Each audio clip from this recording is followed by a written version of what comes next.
Everyone. It's wonderful to see packed council chambers, especially on a warm July evening. So thank you all for being here. Councillors, I'd look for a mover and a seconder to call our meeting to order for July 28th, 2025 at 7 p.m. Moved by Councillor Cressman, seconded by Councillor Dunstall. All those in favour? And that carries unanimously. And I will call on Councillor Cressman for a territorial acknowledgement. We have gathered in Wilmot Township on the traditional territories of the Neutral, Anishinaabe, and Haudenosaunee and Mississauga peoples. We also want to acknowledge the importance of the Dish with One Spoon Covenant, a peace agreement made between Indigenous nations before the Europeans arrived. It characterizes our collective responsibility to each other and Mother Earth. We should take only what we need, leave enough for others, and keep the dish clean. By acknowledging this covenant and the First Nations, Métis, and Inuit people, we are reminded of our important connection to the land where we live, learn, work together as a community. Thank you, Councillor. This evening, I do have exciting news that I'm actually going to start our council meeting off with, and that is the appointment of our new CAO. So I'm pleased to share that last week, Council voted unanimously to appoint Jeff Wilmer as the new Chief Administrative Officer for the Township of Wilmot. Jeff will officially begin his role on Monday, August the 11th, under a contract that extends through to February 2027. Many of you may recognize the name or know Jeff from the community across the region from his decades in service in local government, including his time as CAO for the City of Kitchener. And more recently, he is one of the community leaders who's behind A Better Tent City. Jeff is coming out of retirement to take on this role, a decision that reflects both his deep commitment to public service and Council's confidence in his ability to help guide Wilmot through our current fiscal and organizational transition. Council undertook this hiring process, which ended up being quite collaborative, and I want to thank all of my colleagues for the shared commitment to finding the right leader to fit our township. So thank you very much, councillors. Jeff will not only bring experience, but also stability, regional insight, and a calm, measured leadership style that we believe will serve both staff and the broader community well. So we look forward to formally welcoming him to the organization in August and introducing him to the community in the weeks ahead. On to regularly scheduled business. We do have some additions to the agenda this evening, and all of them are additional delegates on item 11.1, which is the Prime Minister's path. So I'd be looking for a motion to adopt the agenda as amended as presented. Moved by Councillor Dunstall, seconded by Councillor Sadhu. All those in favour? And that carries unanimously. Councillors, are there any disclosures of pecuniary interest? Councillor Dunstall. Thank you, through you, Mayor. I have a conflict of interest with item 11.5, DS 2025-08 modification draft plan condominium on Huron Street. I'm friends with the owner. Thank you. Thank you. That is noted, Councillor. And Councillor Cressman? Yes, I have a pecuniary interest in 10.7, engineering consultant services for Huron, Hunter, Grandview, and Bleams Court, award of contract to Walter Fady. My oldest son, Garth, is CEO of Walter Fady, and therefore I think we've heard this reason before. And it would also extend to 12.3, the bylaws of the same title. That is noted. Thank you very much, Councillor. Any other conflicts, councillors? Seeing none, we do have our minutes from our June 23rd regular council meeting, our July 14th special council meeting, and our July 15th special council meeting to be adopted as presented. May I have a mover? Moved by Councillor Sadhu, seconded by Councillor Martin. Any comments, questions, or changes? Seeing none, all those in favour? And that carries unanimously. This evening, we do have two presentations. The first one is our Community Grants Program. We have over 17 representatives here tonight with us who are receiving grants from the Township of Wilmot to support the community work that they do throughout the township. Because there are 17 of you, I'm not going to list you off one by one. Instead, I would just ask if you could come up to the front here and we will get a photo op. For everyone who's generally wondering, they have already received their funding and many of them have already put them to good use. So I will call up that group for a photo op now.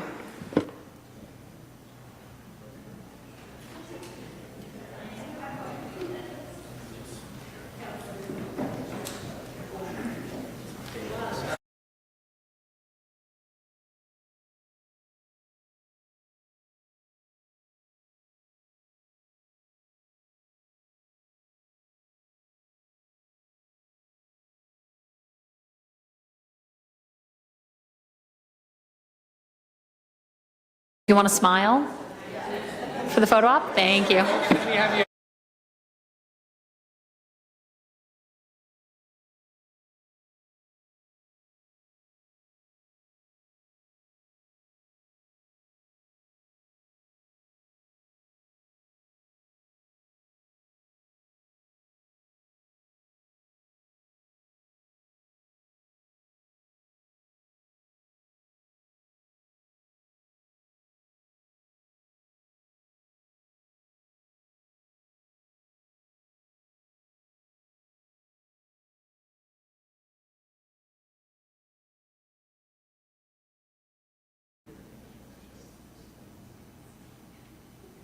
Do one more here.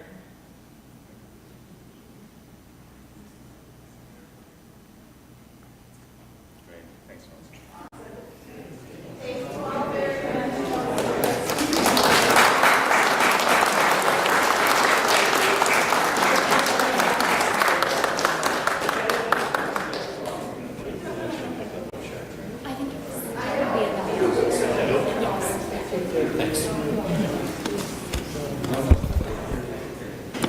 I think that might have been the logistically hardest part of tonight, getting you all into the photo frame. Thank you for joining us. You are, of course, welcome to stay for the rest of the council meeting. I also understand if you don't. On to the rest of our agenda. We have our second presentation, and this is our Waterloo Regional Police Services update on operational and crime trends in Wilmot Township. So I will invite up Chief Crowell from our WRPS to present to council. Thank you, Chief, for joining us today. Thank you very much. So it's an honor to be with you tonight, Mayor Salonen, all members of council staff, and those from the community far and wide. And it's great to have a healthy audience tonight. We are very honored to have hosted our latest badge ceremony in New Dundee at the Community Centre on Friday. So that echoes our commitment to being here tonight as well. So I believe we have a PowerPoint presentation that we'll bring up, but as we work towards launching that, really want to thank you all for your collaboration, your input, and your continued partnership in allowing us to serve this community with our vision and our mission that every citizen in this community is safe and feels safe. And that's the second slide when we get there.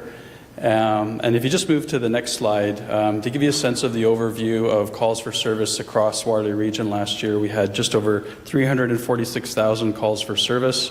That's a combination of 911 calls, non-emergency calls, and some proactive calls that we generate in response to community input and priorities. About 5,400 of those calls were specifically in Wilmot Township, and I'm going to provide you a brief overview of some of those activities tonight. On the next slide details our renewed rural community strategy. So with me tonight, I'm joined by Sergeant Jay Heiser, who is our rural community sergeant. And we're very pleased that he is connected across the region of Waterloo, but specifically with many of the representatives here tonight to listen, learn, and to ensure that we are responsive to the needs of this community. And that really is the first pillar of our community engagement approach to ensuring that we're visible, we are responsive, and we are listening to the needs of Wilmot and beyond. We're also very focused on crime suppression. I'll give you a highlight of what those commitments are as well. And of course, road safety is a definite priority across all of our rural township communities as well.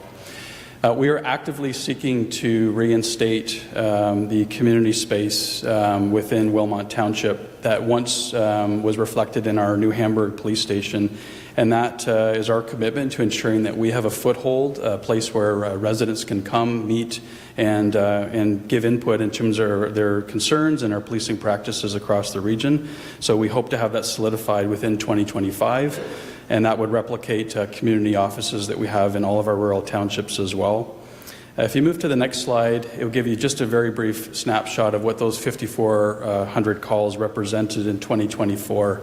By and large, this is a very safe community despite the growth, despite the busyness of all that Wilmot Township provides and does.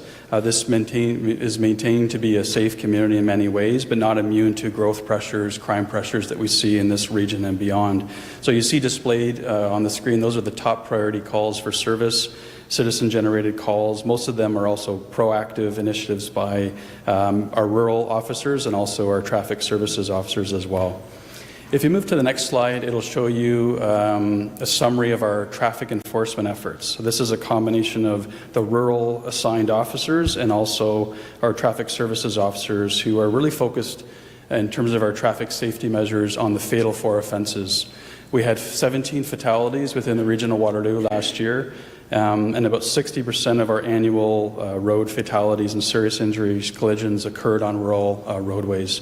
So we're very much focused on the fatal 4 offenses: speeding and aggressive driving, distracted driving, seatbelt use, and impaired driving. And that's reflected in many of the enforcement and dedicated approaches that we take in our road safety efforts. Across the region. We rely greatly upon citizen input, traffic data related to areas of concern that could be the collisions that occur in intersections, a lot of input from our STEP program, the Selected Traffic Enforcement Program, where citizens register points of concern for us, and we do our best to be visible, to be responsive. And we're also working with the region and our municipalities on the automated speed enforcement program as well to ensure that we are providing that mix of visibility and enforcement. The next slide is a bit of a step back. This is an overview of our violent crime trends within 2024. We had 22 shooting incidents in the region of Waterloo last year. The last 3 years, we've had an average of 21 shooting incidents across the region. We had 5 homicide investigations last year, 4 of which involved firearm offenses. And our officers continue to see a growing concerning trend when it comes to the availability of weapons through our seizures, our traffic stops. We seized over 1,100 weapons last year, firearms.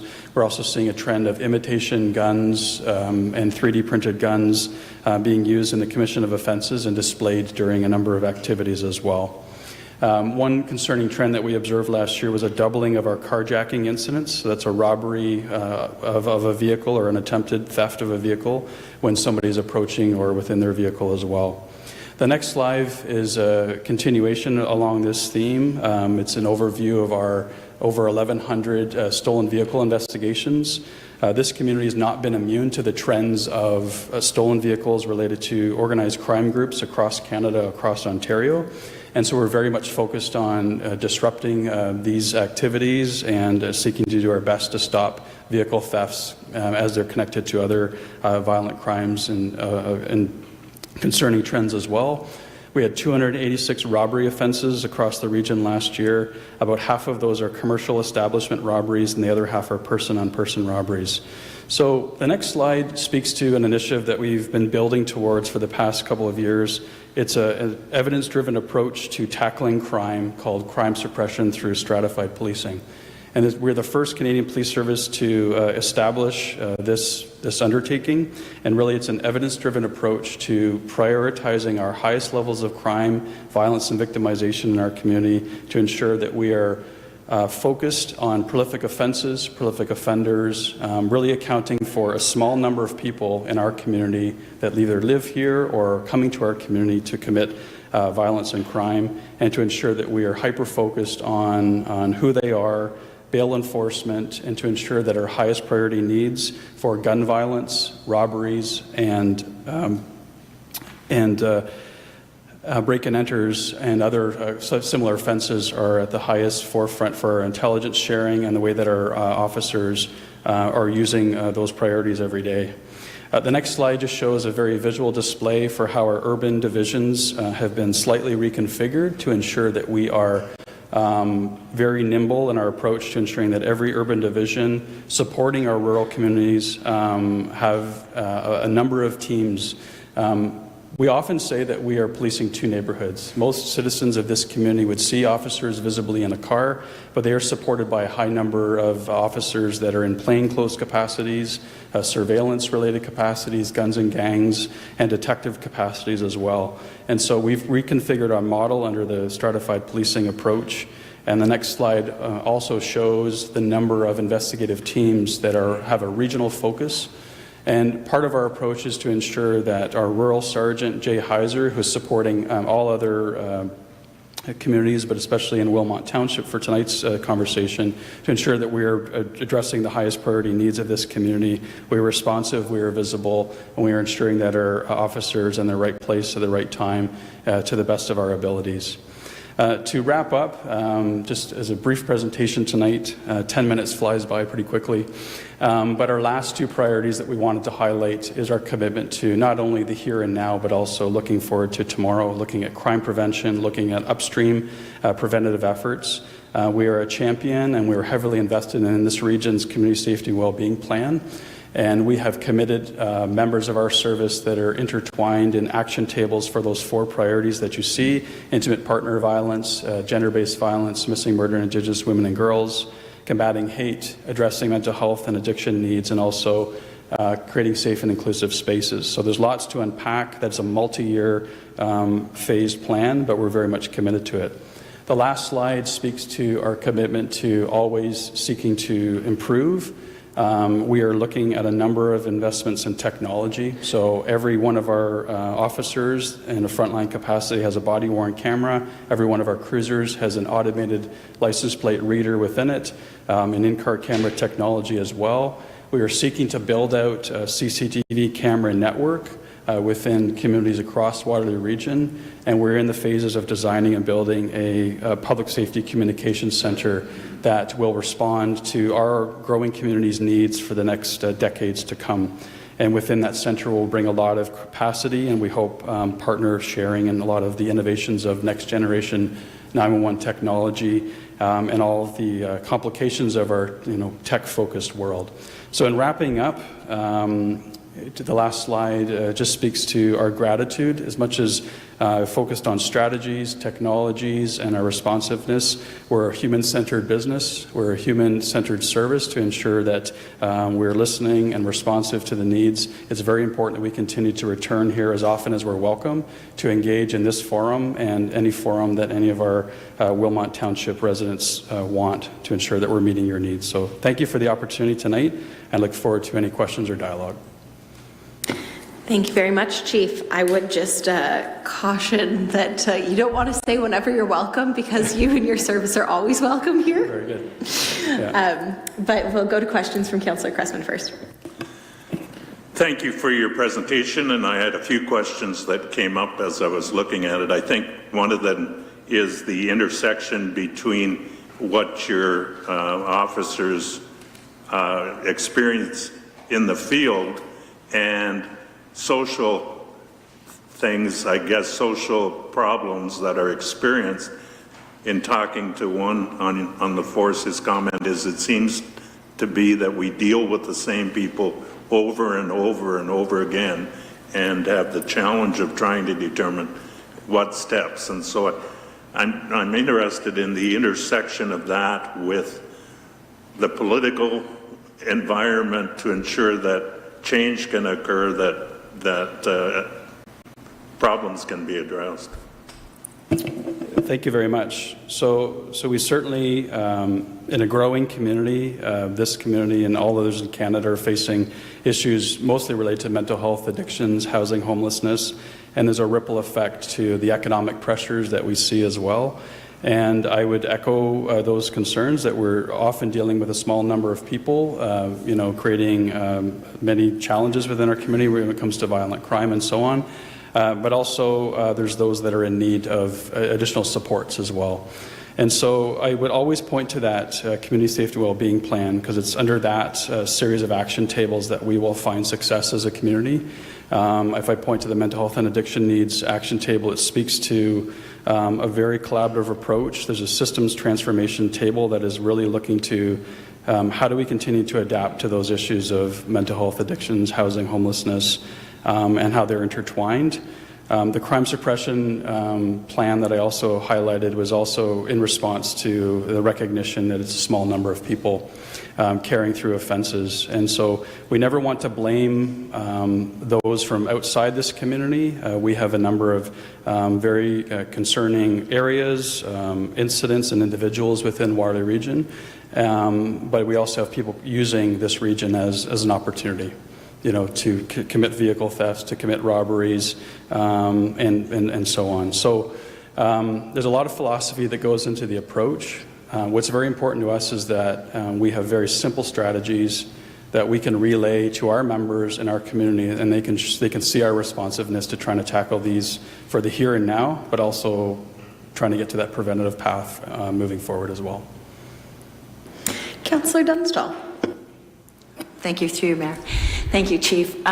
The increase in carjackings at 100% was quite concerning, and I know there's a lot of parents, and as a grandparent who travels around with a little sidekick in the back sometimes, that's one of my greatest fears, especially when you have kids in the car. Is there some location on your website or someplace where people can go and get tips on how to either avoid it or perhaps what to do should it occur, and what their best chances would be of being able to not be harmed or have any member in their car harmed?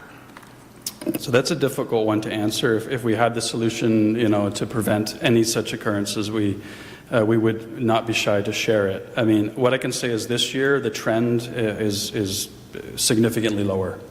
And so we have been focusing on those crime groups that we are aware of and individuals that have been participating in this activity. And so, what we've seen is there's a number of significant vehicles that have been stolen. Typically, some of the high-end Toyota, Lexus type vehicles have been the focus of the vehicle thefts. And we often say that there's no piece of property that is so valuable that it's worth the human life. People have a right to defend themselves and a right to live in a safe place, but we often we want to ensure that people are aware of the dangers that exist. This is a small minority of incidents that are occurring across our region, but we also want to relay our concerns that if people see suspicious behavior, if they're concerned about the safety of their vehicle, their surroundings, their property, please engage with us and we'll be happy to participate to the best that we can to provide those safety tips for vehicle theft prevention. There is a website link that we can provide to this council to share on vehicle prevention theft. The carjackings have occurred in commercial establishments, they've occurred in driveways, and we're making our best efforts to intervene with the people that we know to be involved. So we'll be happy to pass on the link to you and to council. Yeah. Any additional, Councillor Martin, is that your hand up in the corner there? Yes, please go ahead. Yes, is that a good symbol to use, or would you rather I put my hand up? Perhaps your hand. I wouldn't say that I'm losing my eyesight, but it's a bit of a challenge as I'm looking at the monitor. Okay, very good. Next time I'll put up my hand. So thank you, Chief, through you, Mayor Salonen. Thank you, Chief Crowell, for coming this evening. And I simply wanted to express my appreciation. I know that you have held a number of meetings in Wilmot Township that various police personnel have been present and led and answered questions, and thank you for that. I appreciate Sergeant Heiser for being in our community, and he's been to a number of meetings, and so I'm just very appreciative. I know that you're paying attention to Wilmot Township, and I appreciate that. Thank you. Councillor Cressman.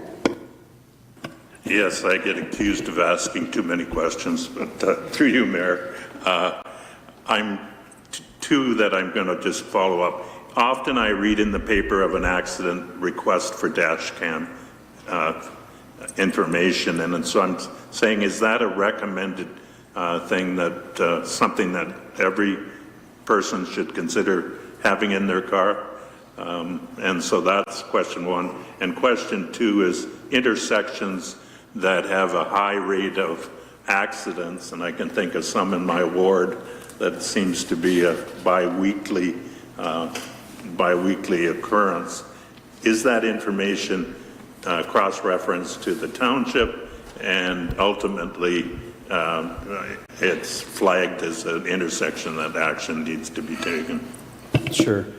You know, we're often asked about recommendations on dash cams, door cams, residential camera programs, and also for commercial establishments too.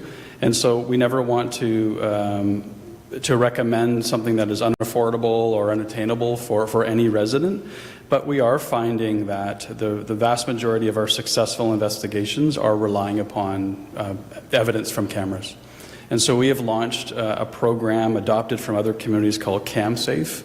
And it's just one public tool that is simply a registry of cameras that if people do possess residential or commercial cameras, they can register not access to them, but just the fact that they exist, what the camera views are. And so when we canvass for the availability of cameras within a residential place or a commercial place, we already have one step forward on where those cameras are and somebody's willingness to provide them. It saves us time, it gets us to the evidence quicker. When it comes to dash cams, I think that I see a lot of alarming behavior on our roadways every day. Aggressive driving, speeding, discourteous behavior. I think we all see it and we're concerned by it. We want to put an end to it. So the dash cams and so on, they do provide that additional layer of evidence, you know, that a citizen, I think, could engage, could turn over to the police. We also want to avoid some of those road rage incidents as well, where somebody is trying to do the right thing, maybe by engaging somebody who's been engaged in some behavior, and it starts a whole other interaction. So it's something that I think could be of the benefit, but we never want to make a proclamation that it's a must-have for every citizen in our community. We are relying upon that video evidence heavily, though. Yeah. Was that your final question, Councillor Cressman? I just know you said you had like 2 questions. Okay, we'll go to Councillor Wilkinson first. Thank you. Through the chair, I have a statement and then a question. And more so the statement is just your stats on speeding and some of the road incidents, particularly in the rural area, are concerning.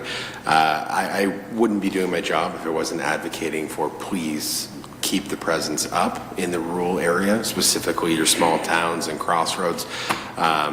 They love to see you. They want to see you. So please, in any way possible, keep that up.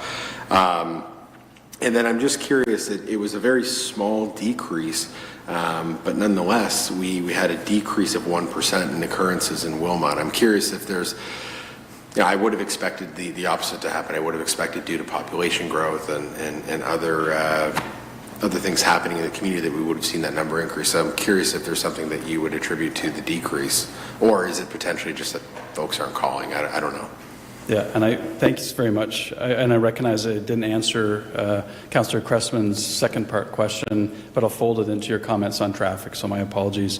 So for the intersection related data and even the speeding related enforcement efforts, we're always working with our municipal partners. So we have counterparts.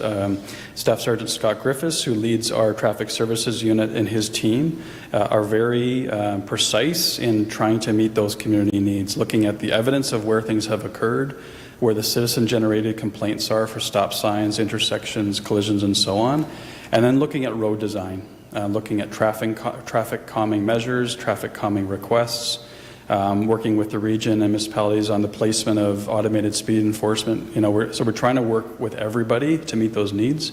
So that is an ongoing commitment, and we can always do better in terms of the precision and the responsiveness. to your question and comment, I mean, we're seeking to be as responsive as possible. Just remind me, just the essence. Through the chair, just in essence, I would have expected to see an increase in incidents, but we saw a decrease. I'm curious what you attribute that to. So there's been, as we move towards NG 911 technology, there's been some slight tweaks in our move towards that. So there's been a slight total decrease in our occurrences from 2024 to current year. And a lot of it's just attributed to the precision of a lot of these dropped calls to 911.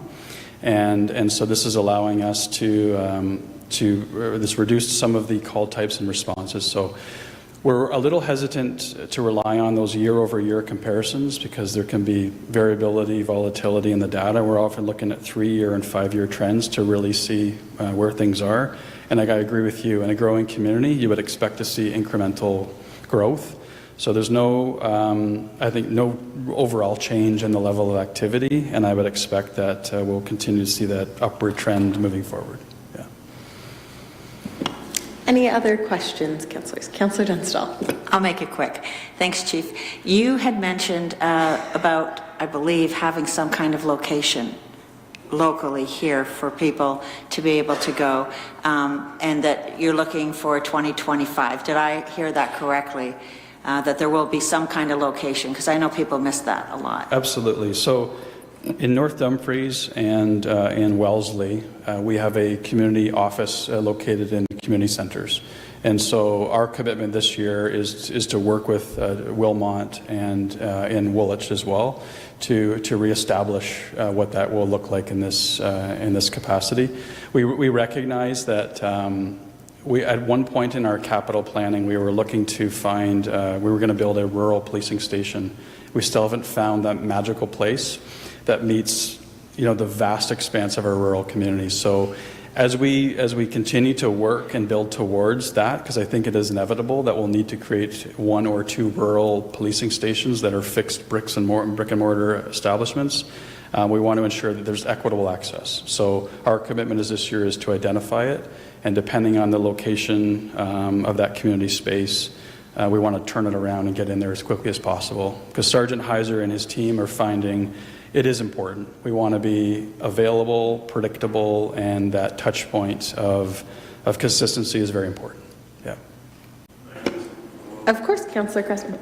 Just as a follow-up on that, does that become a service that the township provides to the police service, or is it a revenue stream to the township? Well, we can negotiate right here if you like.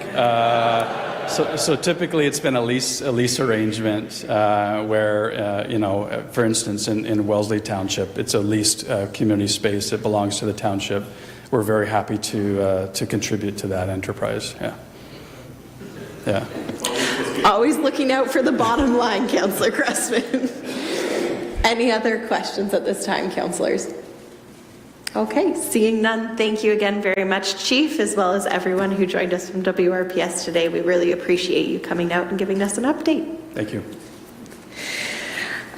Before we do move on, I did want to note 2 special guests that are in attendance this evening, and that is both former Mayor Ralph Shantz and former Mayor Wayne Roth. Thank you both for continuing to be engaged civil members in our community. We really appreciate you being here.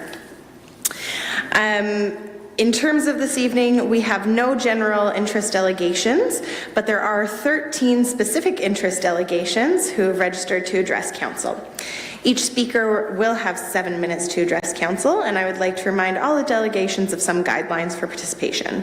For those who are joining us in person, please proceed to the podium when you're called upon to speak.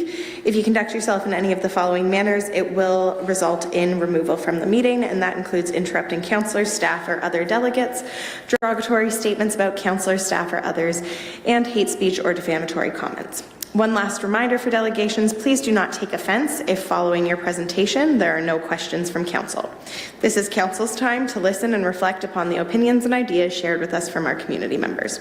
And although it is rare, I'd like to remind delegations and members of the public that failure to adhere to proper decorum may result in your microphone being muted or removal from the meeting. Out of respect for all meeting participants, I kindly ask those in the gallery to remain seated unless exiting the chamber and to avoid personal conversations and expression of support or opposition for those speaking in order to allow everyone to hear the proceedings as they occur.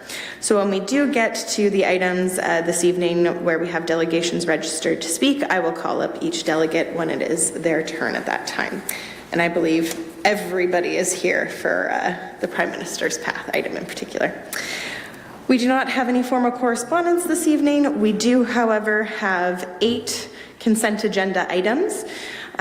Before we move and second these, would anybody like to pull any consent agenda items? Okay. Oh, Councillor Cressman. Yes, I think I was looking at the drinking water rate, and of course I can't star these. I have, of course, my pecuniary interest on 10.7. Yes, 10.8, the stormwater master plan and fee structure. You can speak to that. Yes. The only thing, I was looking at the schedule of where they are, in what location, and wondering about whether infiltration ponds are considered part of that whole stormwater management system. And that would be through you, Mayor, to Acting Director Vanderwall. Through the Mayor, stormwater infiltration ponds, if they are part of our CLI ECA, would be considered part of our stormwater review. In some cases, these would be private infiltration galleries, which would not be part of it, but our stormwater evaluation as presented here would investigate those as well if they are municipally owned. Through you, Mayor, just to follow up on that, in cases where it's part of a subdivision, and I'm thinking of plan in New Dundee, there's one right beside the church driveway where I go in every Sunday and observe the stormwater point. Is that a function of the requirement of the developer to put that in and then the township assumes it, or is it strictly the requirement of the original developer to maintain that? Through the Mayor, not knowing specifically the facility you're speaking about, in general, if it is a subdivision, it would be the responsibility of the developer to construct and have the facility in a forms that we can assume it. As the subdivision is completed, we would then assume the infrastructure similar to the water mains, storm sewers, sanitary sewers, and it would become our responsibility to maintain. Just one comment, maybe. I appreciate stormwater management, especially what I read of some of the challenges in Woolwich, and a heavy downpour, and you get sewage backup, and the ability to address it is extremely important. I've never, in a rural setting, experienced sewage backup, but I don't think it's a fun experience, so continue the good work. With that, since item 10.7 was just pulled, does anybody else, obviously apart from Councillor Dunstall with her conflict, want to make any comments on this? Councillor Wilkinson? Not on 10.7? Okay. Then I would look for a mover and a seconder for 10.7 on the consent agenda. Moved by Councillor Sadhu, seconded by Councillor Wilkinson. All those in favor? And all those opposed? Okay. Sorry, it was you who can't vote on 10.7. My apologies. I've mixed up my notes here and had Councillor Dunstall. Sorry about that. Okay, then in that case, it did pass unanimously for those of us that can vote. Thank you for keeping me in check there. Okay, were there any other items that councillors wanted to pull from the consent agenda? Councillor Wilkinson. Thank you. Through the chair, just item 10.5 regarding the Baden Trunk sewer budget. There, I know we're requesting additional funds here, so I'm just curious if there's any commentary outside of the report that can indicate what has really driven the higher cost here.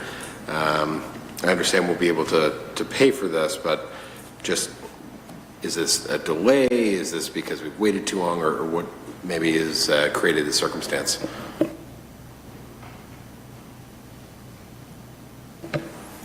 So through the mayor, admittedly, I'm not sure 100% how to answer this. The original budget as presented, we are still within the original budget that was presented in, I believe, 2023.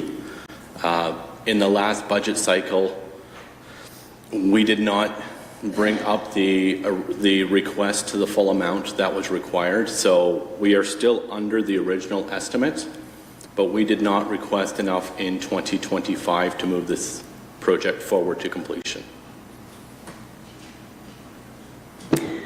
Not seeing any other questions on that item, councillors. Any other items from consent that anyone wants to remove and ask questions?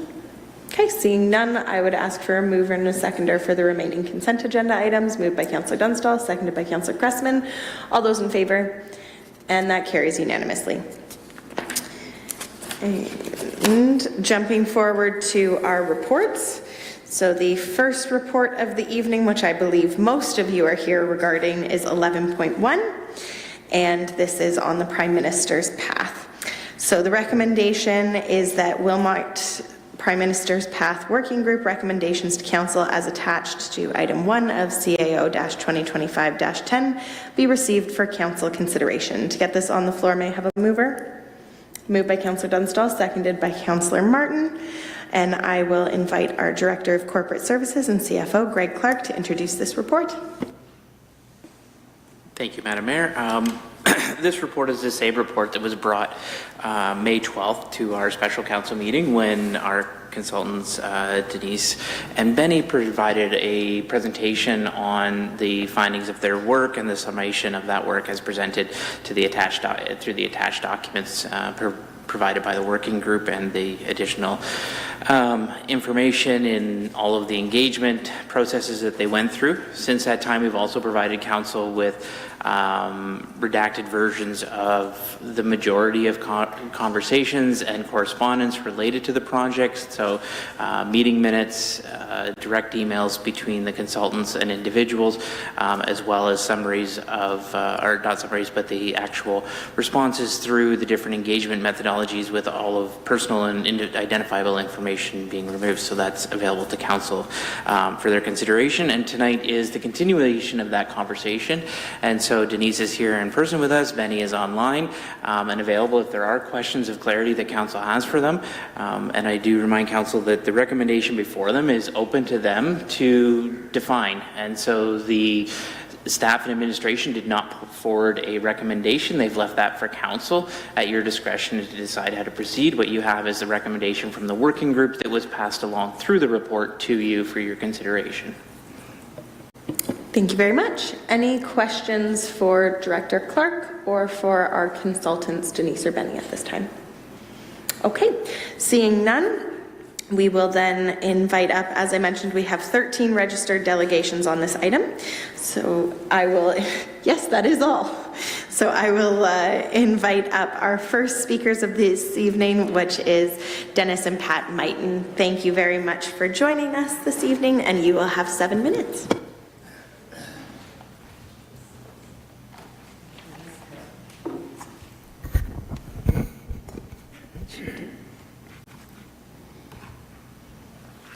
Good evening, Mayor Salonen and councillors. This will be a joint presentation. That's how we work. We are Dennis and Pat Mighton, and we are here this evening to ask you to vote in favor of carrying on with the Prime Minister's Path. In April 1968, we purchased a small farm on the Bethel Road near Dundee. With our 2 baby daughters, we made the move to Wilmot Township. 57 years later, the girls have grown and left home, but we still live on that farm on the Bethel Road. Over the years, we've seen a lot of change, most of it for the better, and much of it a direct result of decisions, sometimes controversial, but bravely made by local elected Wilmot Township Council.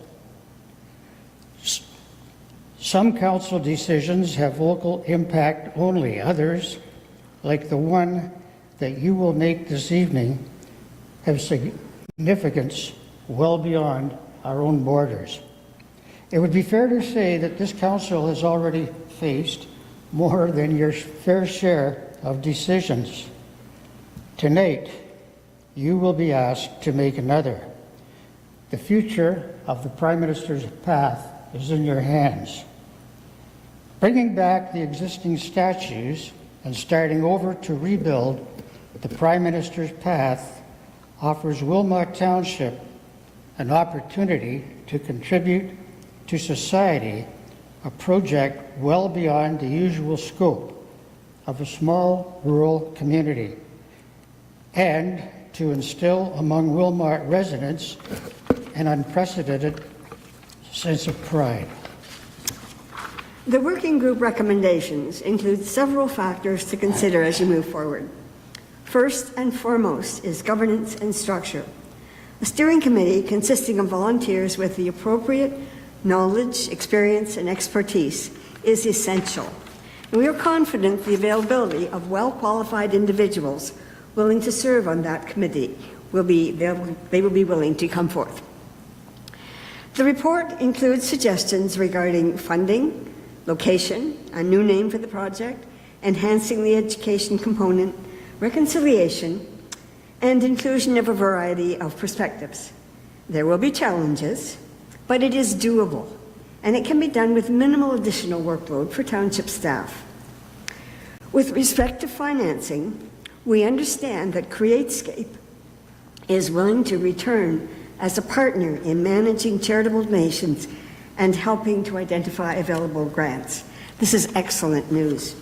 As owner of the statues, Wilmot Township may be responsible for some maintenance costs, but absolutely not for the capital cost of commissioning and installing the statues. That will be the responsibility of the steering committee with support from CreateScape. The value of having this organization on board just cannot be overstated.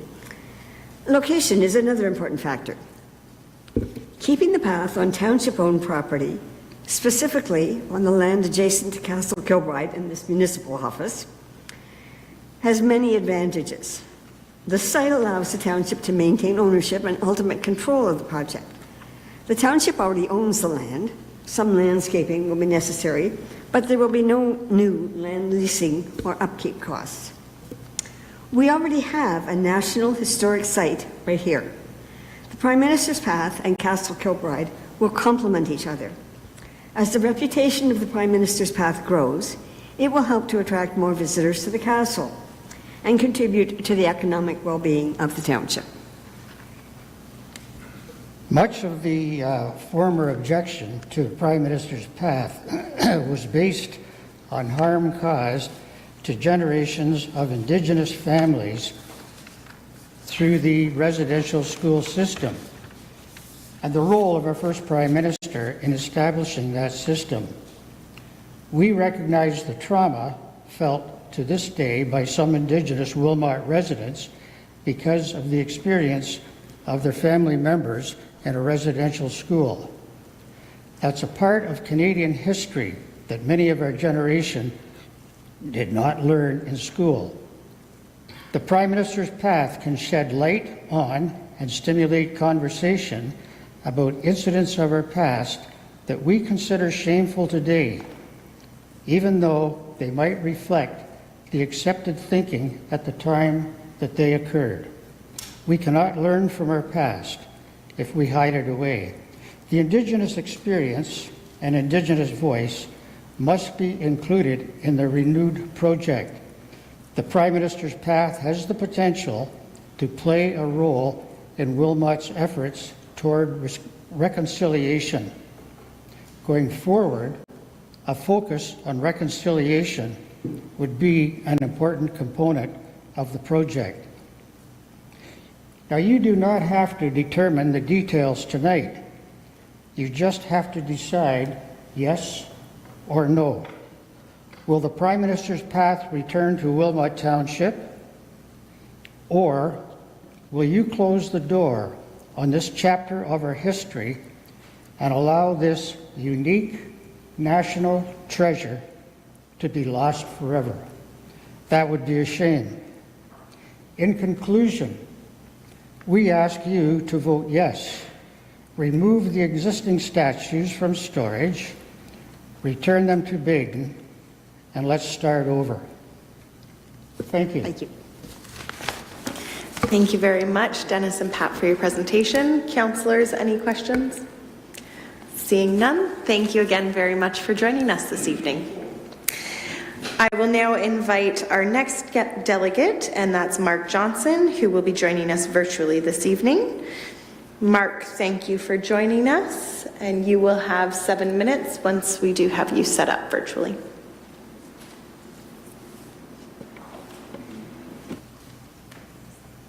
Can you see me and hear me okay? Oh, We can hear you perfectly fine, and I think your screen's just loading. We can see you now. there you go. Can you see me okay now? Yes, we can. Well, great. Good evening, everyone. My name is Mark Johnson, and first I wish to thank the Council of Wilmot Township for this great opportunity, especially since I'm not local. I really do appreciate it. And I'll keep my comments brief because I know there's a big long lineup behind me. I represent a group called Save Our History. It's a nonpartisan grassroots advocacy group that's dedicated to preserving the emblems of our rich Canadian history. Working with others, Save Our History and its hundreds of members were effective in recently persuading the Ministry of Education to stop the Toronto District School Board from renaming 3 schools that are named after MacDonald, Egerton Ryerson, and Henry Dundas, all of whom had been unfairly maligned by historically inaccurate claims. Our current focus is on restoring the statues of Sir John A. Macdonald that have been toppled or removed across Canada in recent years. And that's why I asked to speak to you this evening. I'm aware of the good work that's been done by you and your staff and your colleagues so far on this very emotional issue. I'm also aware of the financial constraints that the township faces. Although your decision is a local one, it's also very much a national decision because Sir John A. Macdonald is a national hero. Save Our History strongly supports the reinstallation by Wilmot Township of the Sir John A. Macdonald statue and the others on the Prime Minister's path for the following reasons.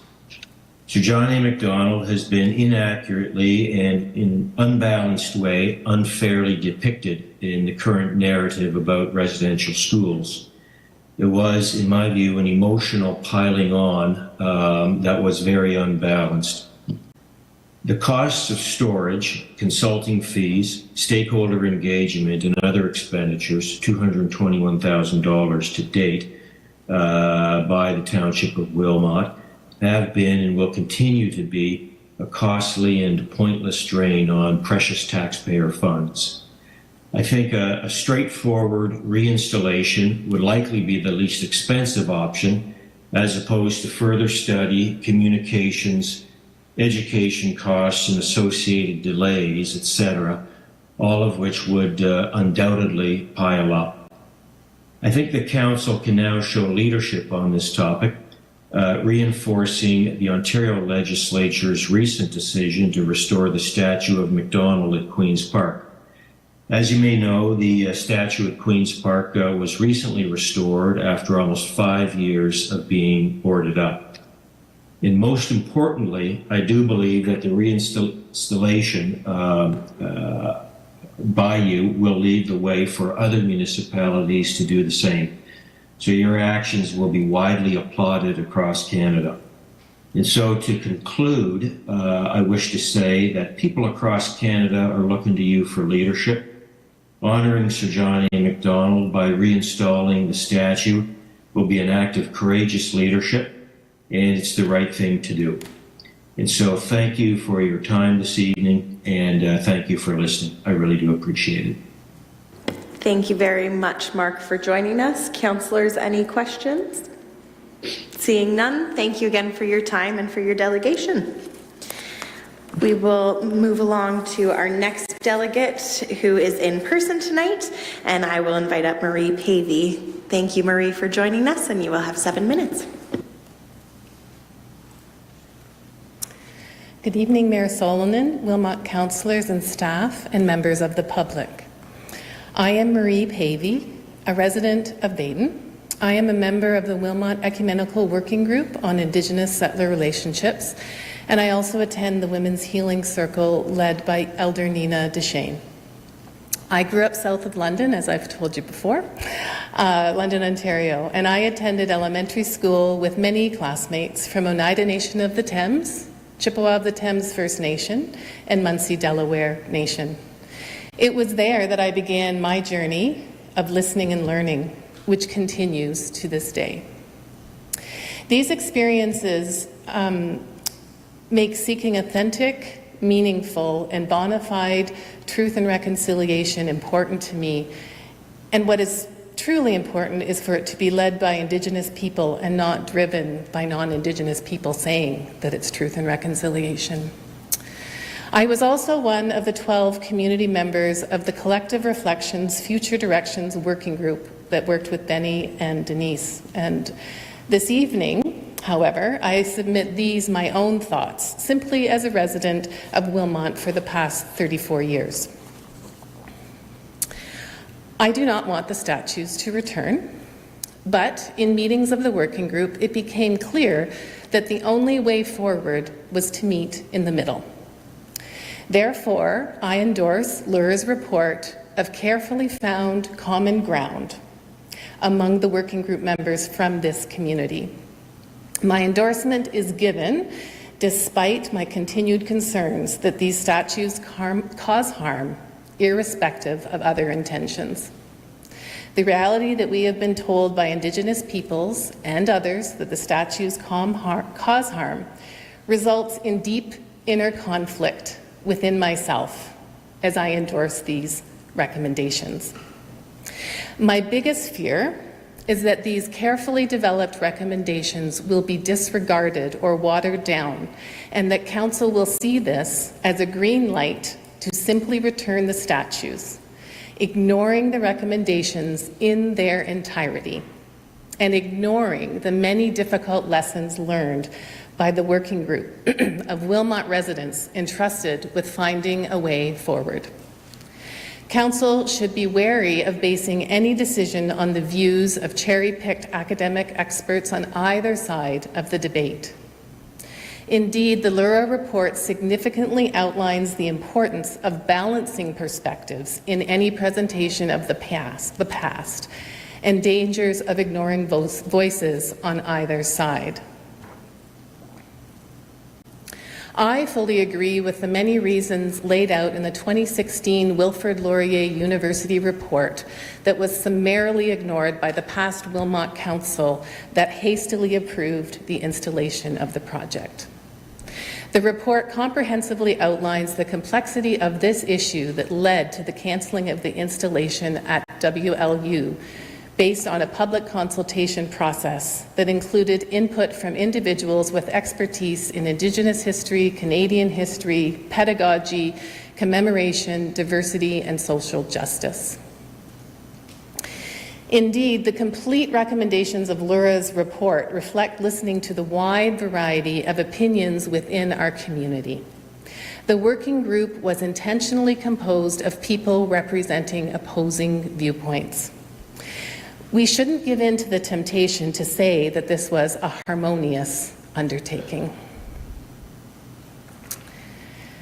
Okay. In fact, the working group meetings were punctuated on occasion by mean-spiritedness and a stubborn unwillingness to listen, despite the consultants' best efforts to maintain respectful communication. The process exhausted me, as much as it seems to have exhausted the community. The staff report, which was shared after the recommendations of the working group were submitted, correctly highlights how complicated this project is and reflects the deep divisions in Wilmot Township that this project has laid bare.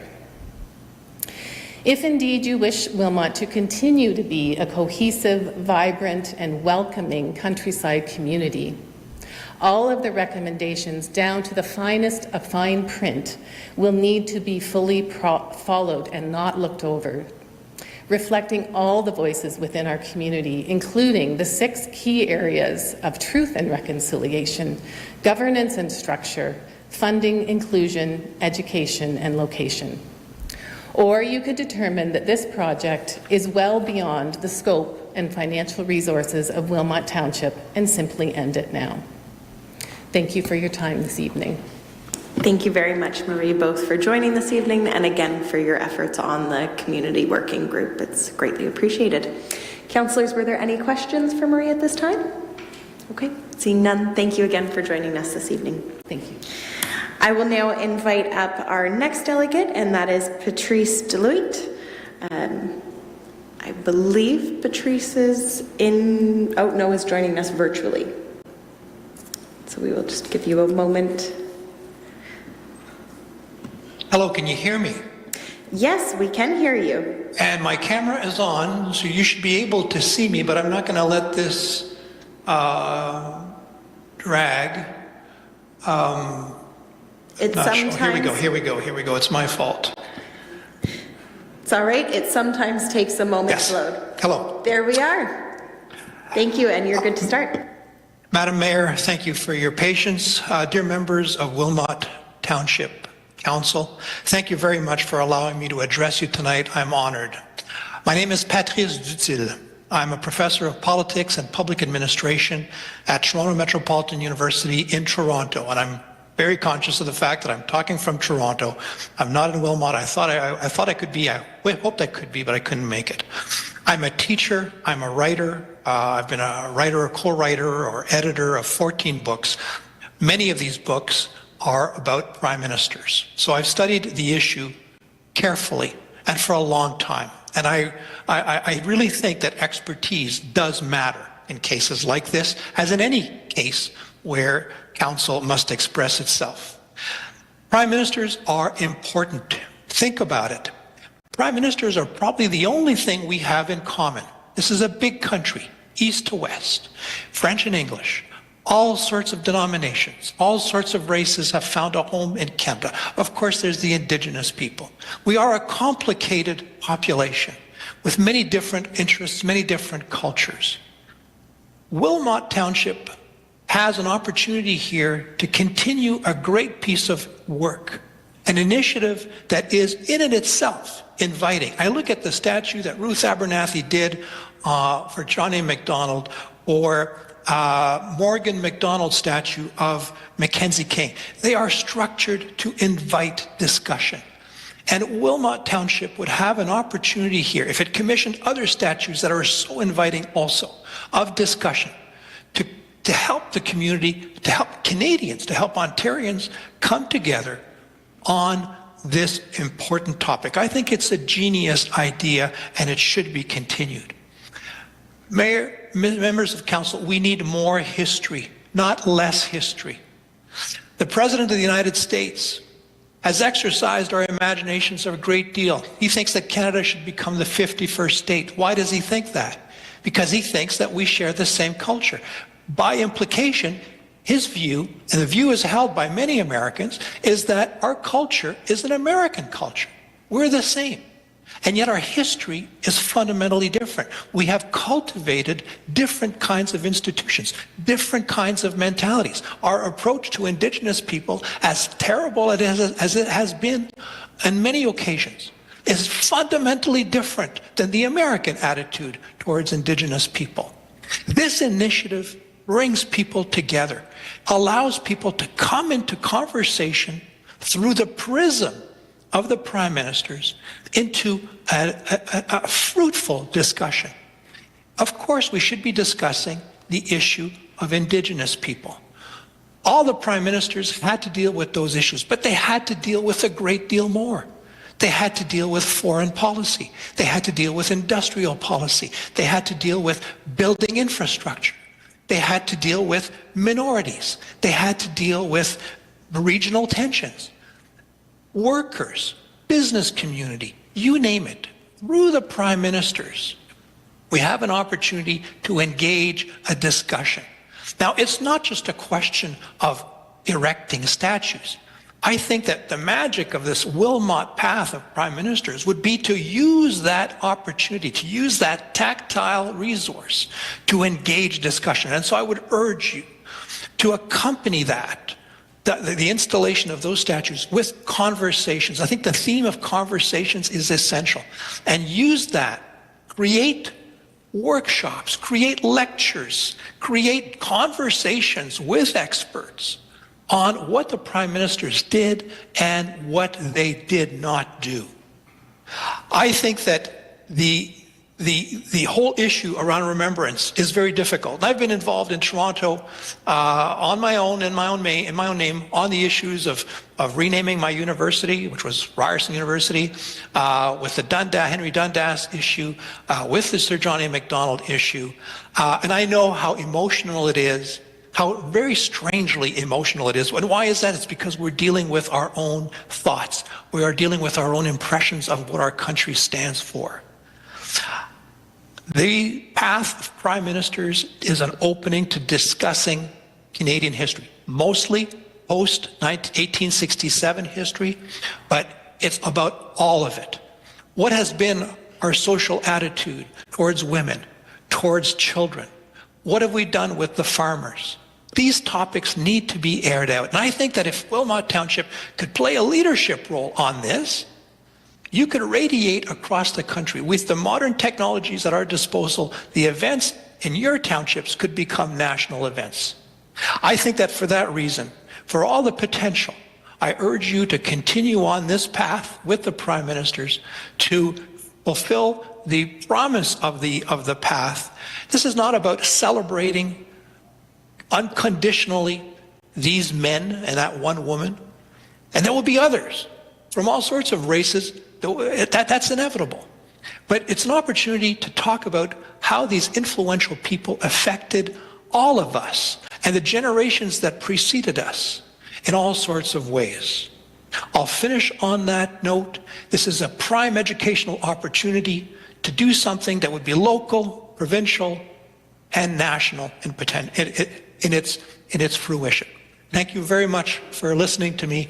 I wish you great luck in your deliberations. Thank you very much for joining us from Toronto tonight, Patrice. We appreciate it. Councillors, any questions for our delegation? Oh, Councillor Cressman. Yes, through you, Mayor. I'm interested in whether you think the educational component can be I know we have technology today that you can bring your phone up and get material, and I don't know if it's appropriate to call it static, but to have it interactive would be difficult without a chat bot or somebody sitting at the other end responding. So I'm just wondering about the education component and what your thoughts are on that. You talked about actually physical speakers and interactions, and I love those ideas.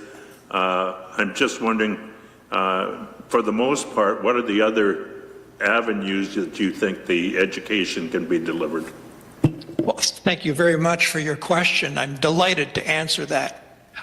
I wouldn't expect the Wilmot Township to start looking after every element. Your chief executive officer has enough things to do. But I would urge you to get together with your school board, to get together with I'm sure there are many academics, community experts, community activists that want to be involved here, high school teachers who are passionate about history, and let them do the work.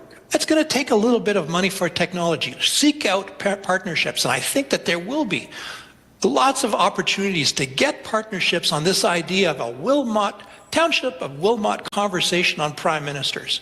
And I will tell you, I will volunteer. I will drive if you want. If you think you might use me, I will drive as a volunteer. I will drive the 4 or 5 hours it takes to get to Wilmot from Toronto. I'm exaggerating.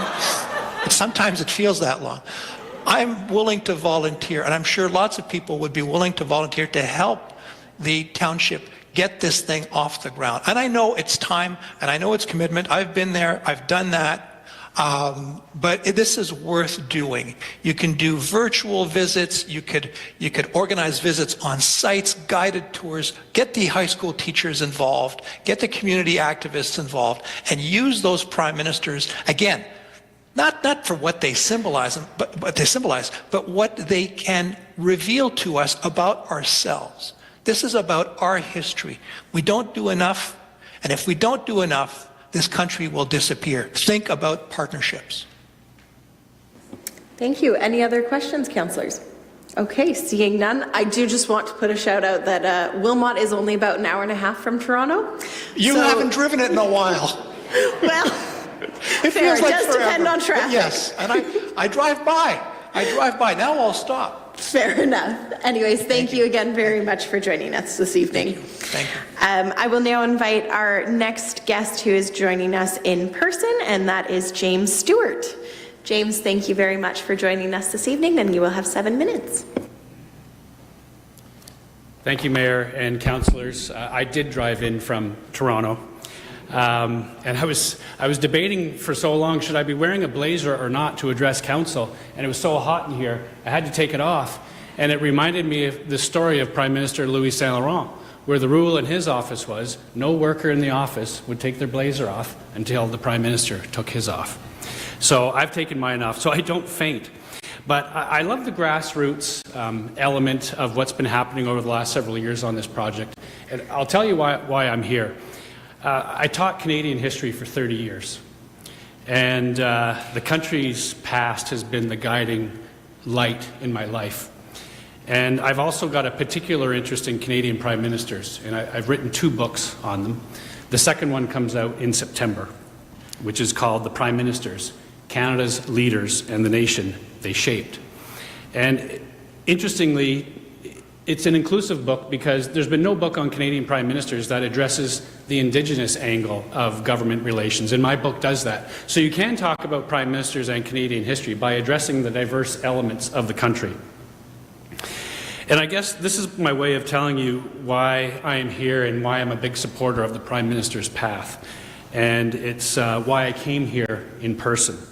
I also was able to visit Arthur Meehan's gravesite in St. Mary's earlier this afternoon. So I was able to throw in a couple of other things, including the Canadian Baseball Hall of Fame.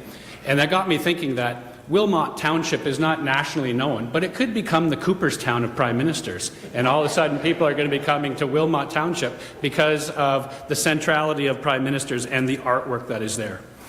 I am also here today, councillors and mayor, as advisory council member of an organization called the Canadian Institute for Historical Education. It's an organization devoted to developing a better understanding of Canadian history. So given all of this, you can understand why I am a supporter of the project. And I believe the Prime Minister's path represents significant opportunities and comes at a time when many citizens are looking for expressions of who we are and where we've come from. As a teacher, by the way, this whole council meeting itself is a lesson in Canadian history and the importance of Canadian history, because in a democratic chamber like this, we're talking for a lot of time about prime ministers and Canadian history. So it's a living piece of who we are, and that's an important lesson for everyone to understand. But I want to focus mainly on the educational opportunities that exist because of this project. And I noted that in the working group recommendations that education was one of the pillars, and I would say is probably the most important one. But another one of those pillars was truth and reconciliation, and so was inclusivity. Those really feed into the education pillar itself because they're all part of education. And whenever society has a problem, believe me, I know, they come to the teachers and they come to the educators and they want us to solve the problems. And we do our best. But this is a great opportunity to contribute to the national understanding. The path is an opportunity to engage both young people and other citizens in the history of the country.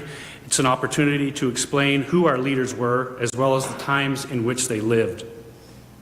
It's not the only perspective of Canadian history, but it is certainly one.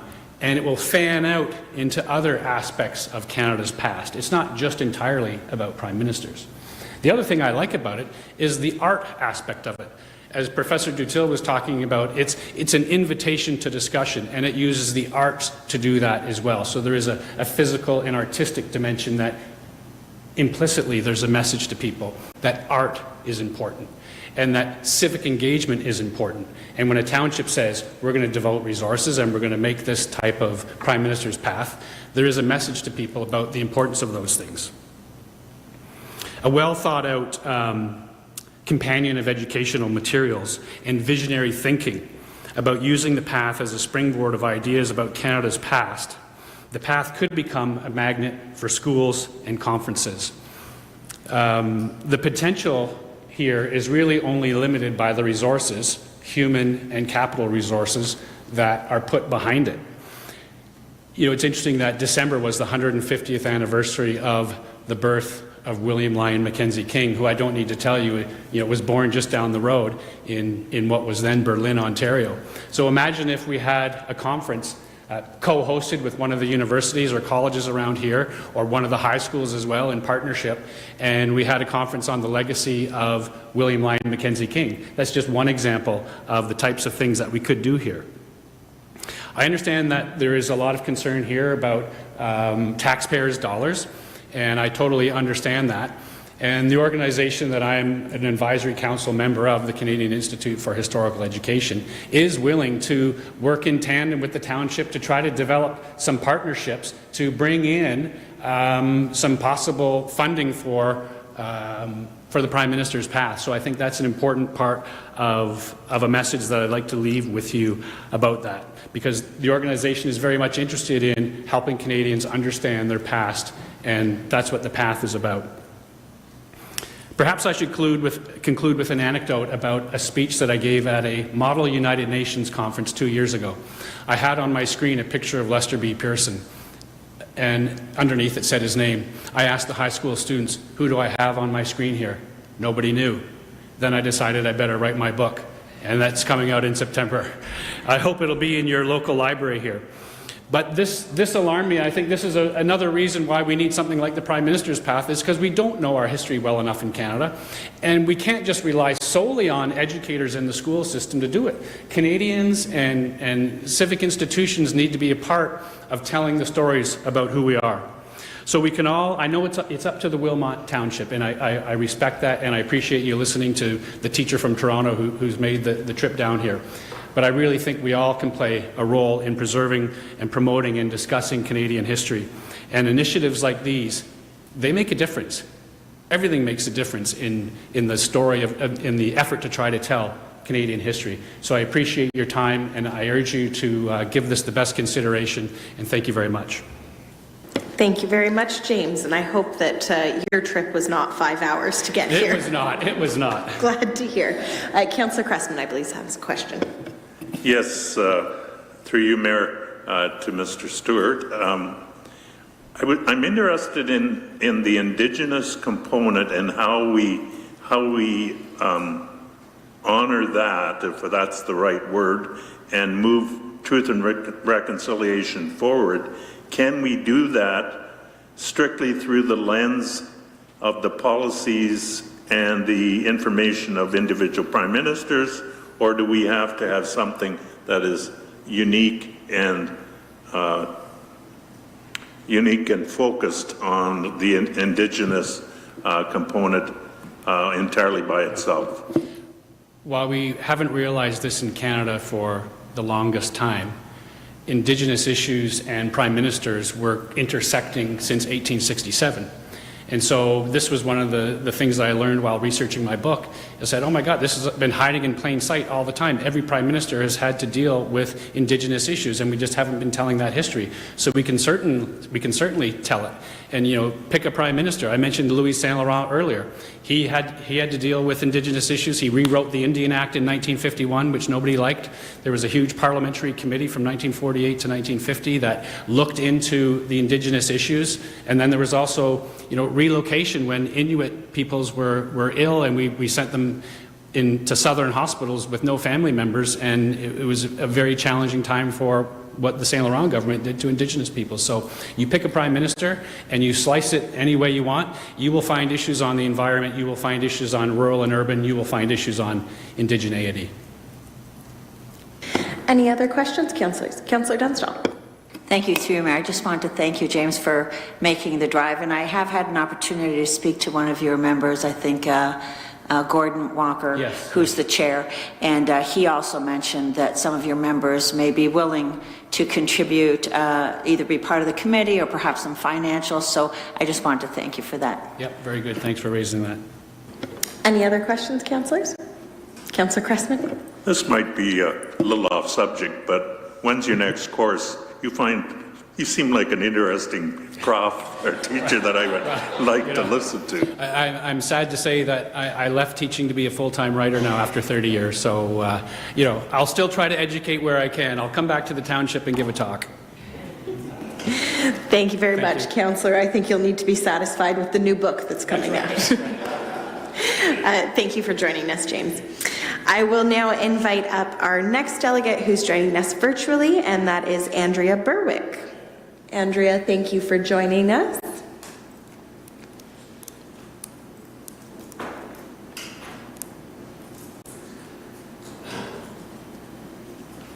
We're just waiting. Hi there, can you hear me? Yes, we can hear you. Hello? Now. Hi, thank you. I'm sorry I'm not able to be there in person. I'm not feeling well tonight. I had every intention of getting down there, but you wouldn't want me in the building right now.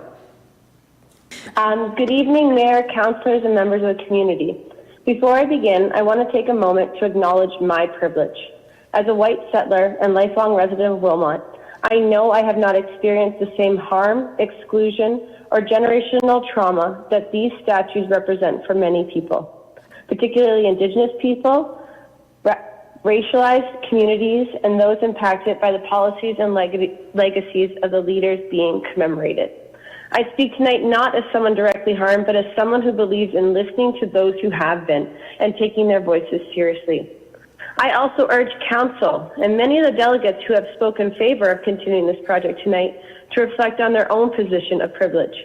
It is easy to support something when it doesn't ask anything of you, when you do not carry the burden of what these symbols represent. But just because something doesn't harm you doesn't mean it's harmless. Those most impacted by these monuments should not have to keep re-explaining their pain just to be heard. If we are truly committed to reconciliation, we must stop placing the burden on marginalized voices and start listening.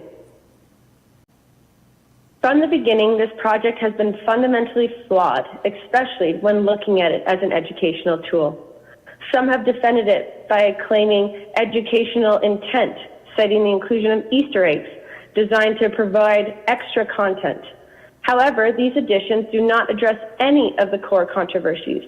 Learning about harm and injustice should not require people to dig through hidden links or scan plaques for disclaimers. When the full truth is buried behind optional extras, it's not educational, it's avoidance. The project has already been rejected by key institutions like Wilfrid Laurier University, which represents our emerging generation, voices we really should be listening to, and Victoria Park in Kitchener, which reflects a broader and more diverse set of community voices. These decisions were made in response to valid concerns about honoring individuals with deeply harmful legacies. These voices against this project should carry weight. I know we're hearing from some voices tonight outside of our community, but we've already heard from many voices outside of our community against this project. We already have our answer about how this project will be viewed beyond Wilmot. It's problematic. Why are we ignoring these facts? Why does Wilmot believe it can succeed where others have rightfully walked away? Why do we think we can get it right when respected institutions have concluded that no version of this project is appropriate? Not ones that accept external volunteers, not ones that add QR codes, no version of this project. The people calling for the removal of these statues are not trying to erase history. This is what I often hear. They are asking us to face it honestly and move forward in a way that honors everyone in our community. Statues are not neutral markers of history. They are symbols, often erected to honor and glorify certain individuals or events. When those individuals have caused harm or upheld systems of oppression, removing their statues can be a way of saying we acknowledge the full truth of our history and we choose not to celebrate parts of it that go against our shared values of justice, equality, and dignity for all. Removing a statue does not erase history. It invites us to engage with it more honestly. Museums, books, documentaries, and educations are ways that we should and continue to study and remember the past.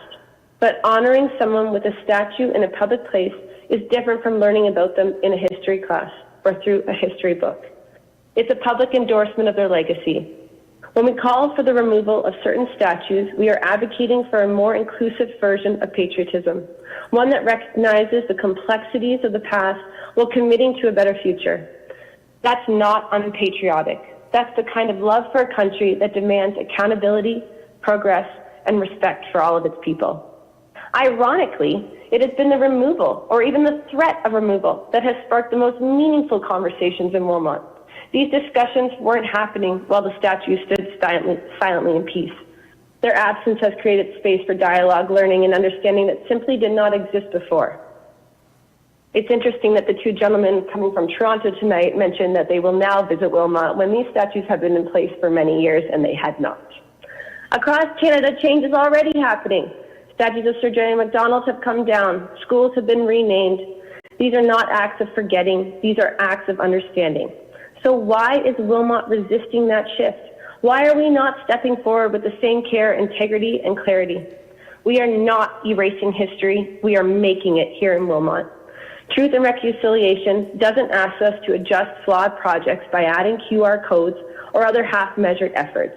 Truth and Reconciliation asks us to start fresh, to reimagine something new, and to build it together. As a teacher myself, I know we can facilitate better learning opportunities in controlled settings and not through this flawed project. While the ethical concerns alone should be enough to reconsider this project, I understand that many on this council and within our community are especially concerned about the financial implications. Wilmot is facing real fiscal challenges. We need funding for essential projects like restoring Castle Kilbride's historical paintings. Taxpayers are calling for better amenities and repairs to existing infrastructure, especially in the wake of our rising property taxes. So why are we considering a project that has already cost us and will inevitably cost us even more? A project that has not made a notable impact on our local business or economy. We were initially assured that this project would not cost taxpayers a cent, but that promise has already been broken. When I hear it repeated tonight, I am not skeptical. I know it's not true. No matter how many people volunteer or how much public funding we think we can raise. The idea of private funding also raises concerns. My primary worry for pursuing private donations for this project is about accountability and long-term responsibility. Would binding legal agreements be in place to ensure that every cost, maintenance, educational programming, and even future removal be privately covered? What if public sentiment shifts in 10 or 20 years? Will public funds be used to cover removal costs down the road? If we cannot guarantee that taxpayers will never be asked to shoulder any of these costs, then I don't believe we can, in good conscience, move forward. Has the council considered Andrea, that the public I would just ask you to conclude your remarks as your 7 minutes are up. In conclusion, these statues are not just ethically problematic. They continue to harm and cause division within our community.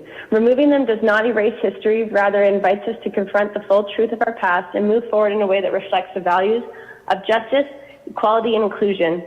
This project should not come at the cost of our taxpayers, nor should funds, whether public, donated, or granted, be diverted to a project that deepens division within our community. Those resources should be better spent on initiatives that truly uplift our community and benefit everyone.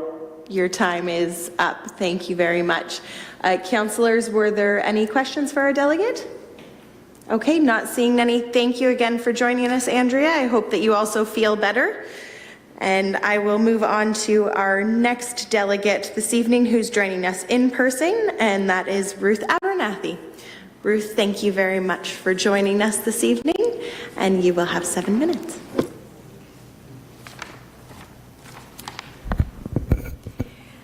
Thank you. And thank you all for including my comments this evening. Congratulations, councillors, for having the courage to advance the consultancy and reconsider the Prime Minister's path. Throughout the process, I remained at arm's length from the consultation. I tried to stay informed, but as one of the portrait sculptors, I was paid for my contribution, which I saw as a totally vested interest.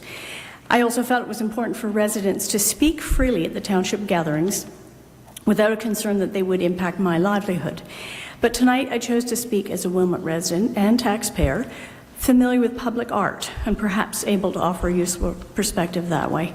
It's easy and it's understandable to review this project as though it were a tennis match of proposals and refutes and pushback of ideas and rebuttals. But I suggest that overlaying time on the endeavor might add some clarity.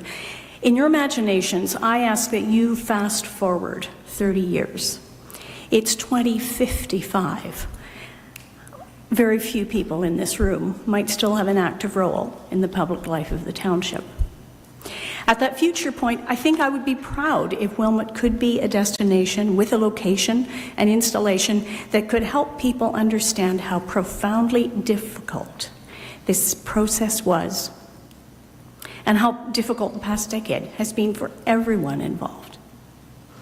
I am saddened by the idea of the path being declared or claimed as a win by either its detractors or its supporters.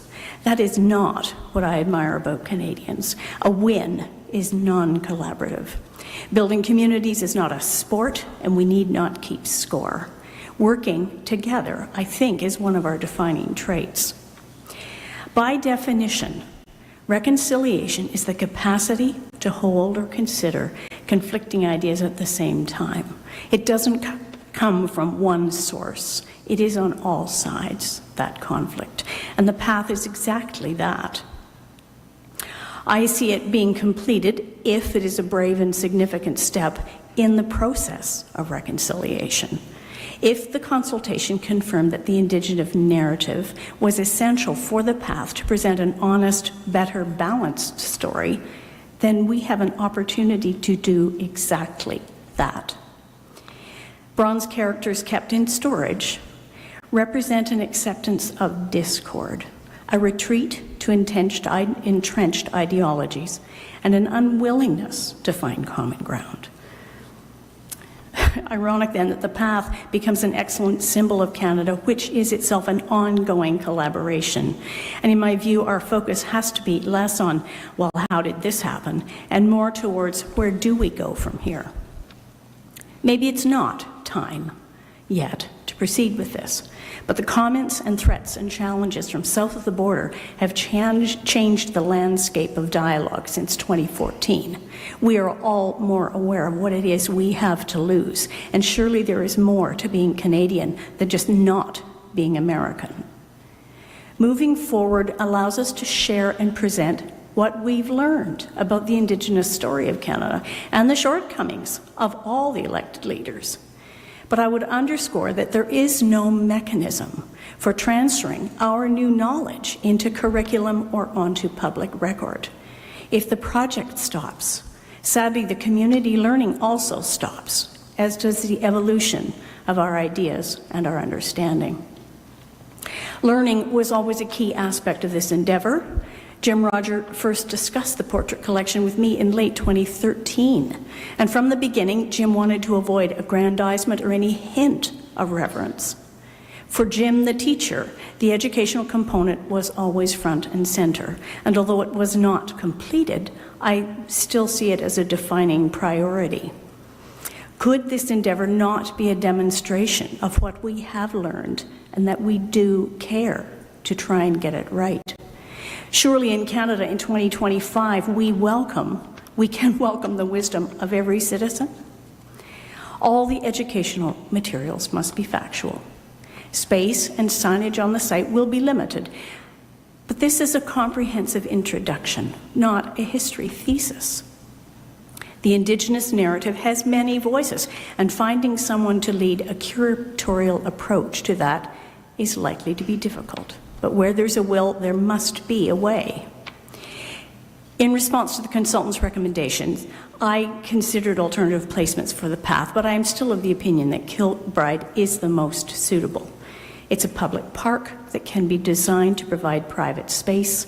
It can be a place of contemplation and learning, and it need not present itself as a public declaration. The land footprint is ideal for a walkthrough in one visit, suitable for individuals of all ages, whether they're on their own or with a group. I presume there were site designs proposed for the figures, but I've not seen any final drawings. Placing the characters chronologically is ideal for orientation, but I suggest that a non-linear network of walkways can establish much better variety of vantage points that are better suited to Canada's complex narrative. Reimagining this as a Wilmot project of national interest, I would consider reconfiguring the sculpting team so that the commissioning process is simpler. And I'm at least 12 years older than I was when the task was begun, so I am pleased to offer my ideas, but I'm not yet sure what hands-on support I would commit to. But that and the site design and the details of how sculpting might be accomplished are topics for another time. I leave you to deliberate.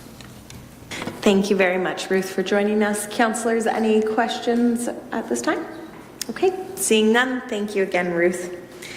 And I will now invite our next delegation, who is also in person this evening, and that is Dave Caputo. Dave, thank you very much for joining us this evening, and you will have 7 minutes. Thank you. I've been writing and rewriting what I was going to say and stroking out everything that someone said before me that I think they've done a more eloquent job. Thank you for letting me address you today.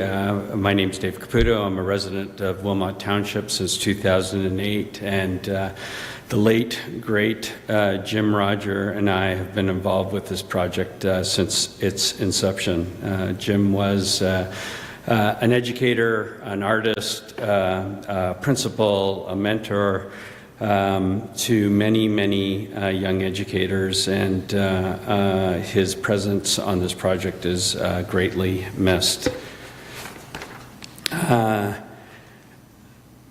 project has been always, for the folks involved with it, called the Prime Minister's Path Educational Resources Project. People shortened it to the Prime Minister's Path. I could assure you, Jim Roger, I could assure you the encouragement of resident at the time, Governor General David Johnston, it was about the educational resources, and this is a vehicle to deliver them. The sculptures themselves, the artists were given the world-renowned local resident, Ruth Abernethy here. The artists were given complete artistic autonomy on their process for performing their craft. They were encouraged to explore the good, the bad, the ugly. Not to lionize them, the good, the bad, and the ugly.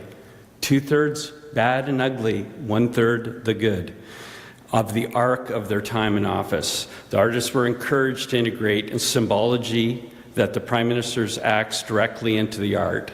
We have called the symbology Easter eggs for observers to discover, explore, and interpret. But it was up to the artists, and they chose there. I know if you look carefully at Sir John A. Macdonald, Ruth's Sir John A. Macdonald, there is something that will point to the corruption of building a railway across our nation. There is something about hanging what he called that traitor, Louis Riel. It is on there. I said earlier the artists had complete artistic autonomy, and that's not entirely correct. As part of the commission, they were explicitly told that the statues had to be real life. They cannot be bigger than real life. They had to be at eye level, not on plinths, not on platforms. They had to be seen as real people, making real decisions and real choices. The second and most important component is the educational resources made available by the township, is how it was originally envisioned. The town has hosted, pre-COVID, field trips of tens of schools and thousands of students, and 100+ educators have developed the educational resources. I have a box of them left to me from Jim here of the educational resources, including multiple thumb drives full of material here. For all age groups, from kindergarten and onwards. The township has full authority on what it makes available, although I've heard from some nationally renowned historians here that they're willing to volunteer to help and make these resources available for teachers to arrange these trips. I flipped through the materials made available and I came across this and similar submissions. Just a blank sheet of paper at the top of the paper. As a current Prime Minister, write an apology to the Indigenous on how they have been treated since Confederation. It's our hope that having a non-Indigenous student write that assignment might do more for understanding truth and reconciliation than would just hiding these statues. Speaking of which, we need to avoid making this about any one Prime Minister. The Prime Minister's Path Educational Resource Project is about the collection of all of them and their historical impact, both current and future, and the future path as a society.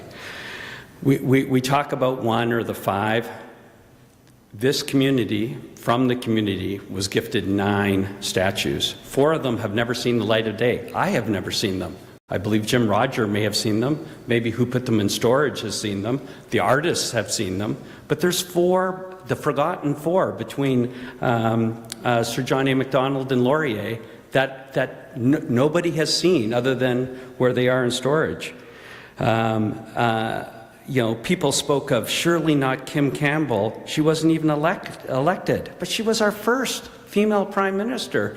And she represents our continuous path of democratic leadership since this country has been formed.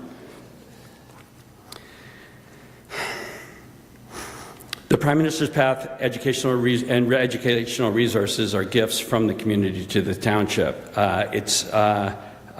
It's entirely up to you what you do with those. There was community fundraising between 150 and 200 participants administered by a third-party registered charity, CreateScape Waterloo Region, which is willing to continue to do this. The great majority of those donating live right here in this community. The fundraising has collected about $800,000 to date. I understand prior to COVID, tens of schools, thousands of students visited this. A lot of those folks might end up visiting the castle. There is an analog to this project somewhere in North or South Dakota on the way to Mount Rushmore. Thank you. 30 seconds Someone remaining. would know that. That 100,000 people a year that used to drive through this city on the way to Mount Rushmore now stop in that city to see it. Maybe something like that could happen here. 1,200 citizens showed up to the initial unveiling, reportedly, of SJAM. For those of you that were at those unveilings, they were quite incredible things, and I appreciate, I am out of time, other than Don Bourgeois, who couldn't be here today, who administers CreateScape Waterloo Region, the registered charity willing to collect donations, commission the art, and gift final artwork to the township, said if the project is of similar scale and scope that CreateScape Waterloo Region is willing to do that. I apologize for taking this extra time. I'm happy to take any questions. Thank you very much, Dave. Councillors, are there any questions at this time? Councillor Cressman? Dave, through you, Mayor, the question I would have if I was sitting in your shoes would be, why would I expose this to the politicians again as compared to removing it from this arena and putting it at X where you have arm's length control? These statues are owned by the corporation of the Township of Wilmot. If that's what you decide to do with them, feel free.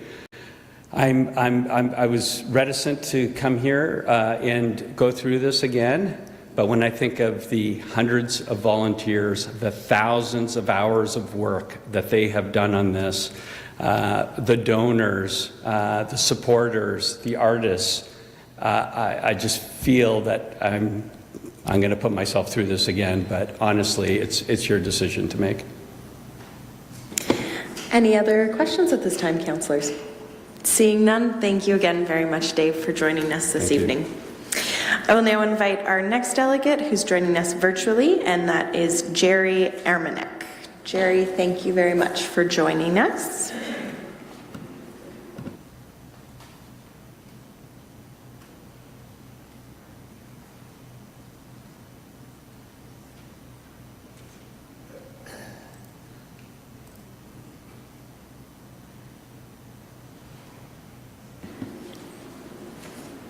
Jerry, not certain if you're on mute or not, but we can't hear or see you yet. Oh. Okay, can you see me now? Yes, we can both see and hear you. All right, thank you. You can hear me okay? Yes, we can, loud and clear. Okay, thank you. My name is Jerry Ammernick. I'm an author from Toronto. Sorry about that. And I want to thank you for giving me the opportunity to speak to your council. This fall, I have a book coming out called Sleepwalking, which is about historical revisionism in Canada and all the fallout that's associated with it. Now, 10 years ago, I produced a video in which I interviewed Canadian university students and asked them questions about World War II. The video went viral around the world. By and large, the students, products of Ontario's school system, didn't know much of anything about the Holocaust, not when it happened, nor how many people lost their lives. With few exceptions, they didn't know who FDR was, or Winston Churchill, which side Canada fought on in the war, who the Allies were, or what happened on the beaches of Normandy on D-Day. I would be happy to send you a link to the video. Such was and is the state of historical education in Canada. But the students are not responsible, for they are victims of an education system that has abandoned history. Now, in recent years, historical revisionism has taken hold, which makes a mockery of the true historical record of people like Henry Dundas and Egerton Ryerson in Ontario, or Edward Cornwallis, the founder of Halifax in Nova Scotia, or of Judge Matthew Begbie in British Columbia. But the person whose legacy has been trashed the most is John A. Macdonald. Now, the late journalist Richard Gwynne wrote an award-winning 2-volume biography of Macdonald. Volume 1 was called John A., the Man Who Made Us, and Volume 2, Nation Maker, Sir John A. Macdonald, His Life and Times. Gwynne devoted 7 years of his life to studying the man. His conclusion: any reasonable ranking of 19th century Democratic leaders would be Abraham Lincoln, Benjamin Disraeli, William Gladstone, and John A. Macdonald. Now, that's pretty heady company to be in. And how did Gwynne end his biography? Had there been no Macdonald, there would almost certainly would be no Canada. In a great many ways, what Canadians have become began with him. He and Nation Maker made us. Now, if you look at Canadian history, you will find that our longest serving prime ministers descend into being the most unpopular figure in the country when their tenure is at its end. It happened to Pierre Trudeau. It happened to Brian Mulroney. It happened to Jean Chrétien. It happened to Stephen Harper, and it happened to Justin Trudeau. But it didn't happen to John A. Macdonald. He was by far the most successful and popular prime minister we've ever had. In 1891, when he was ill, he called another election and won his 6th election win. No one has ever won more. And when he died a few months later, a biography emerged, Anecdotal Life of Sir John A. Macdonald by Emerson Bristol Bigger, published in 1891. What did Mr. Bigger have to say? This is what he said. Never was a man so widely lamented, and never did a death strike a whole nation with such a feeling of personal loss. In hundreds of churches on that day, memorial services were held, and for a week or more there were few courts that sat. From the Supreme Courts down to county courts, few city councils or municipal councils, and few public bodies that assembled without making some allusion to Sir John, expressing sorrow at his death or praise of his many great qualities. Now, I once sent a friend of mine an article I'd written about what Parks Canada has done with Bellevue House, the former Kingston home of Macdonald before he became Prime Minister. What is there now is essentially a hatchet job on our first Prime Minister. Historian Patrice Dutil, who spoke earlier, probably our foremost expert today on Macdonald, called it a drive-by shooting. I call it a hatchet job by our own federal government. Now, this friend of mine then sent me something he got from his daughter from her university days, a document called the Sir John A. Macdonald Fact Sheet. Under the headline, Racism and Oppression Committed by Sir John A. Macdonald. Under the headline was a series of bullets outlining all the crimes he had committed, and the first one was this: cleared the prairies through the deliberate starvation and detention of the indigenous peoples in order to make way for European settlement and the construction of the railroad.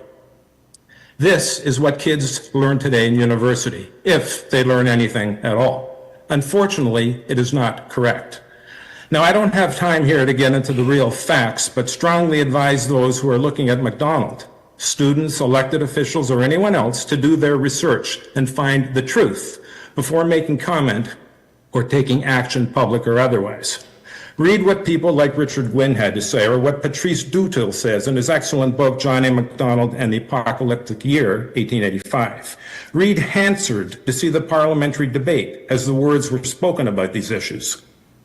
Download annual reports of the Department of Indian Affairs and find out about residential schools.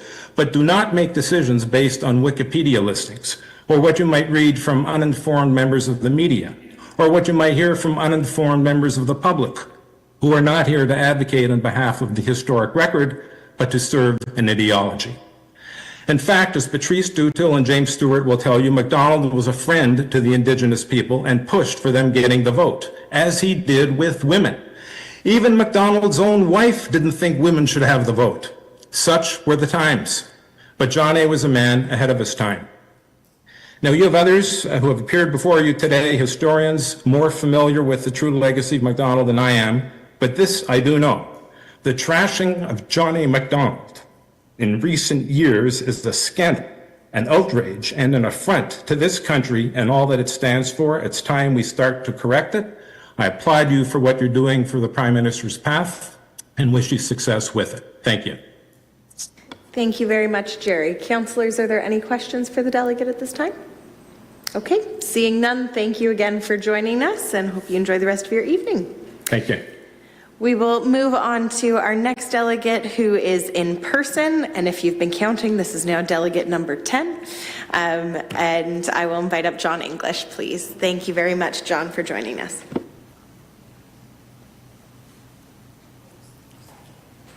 Thank you very much, Mayor and Council.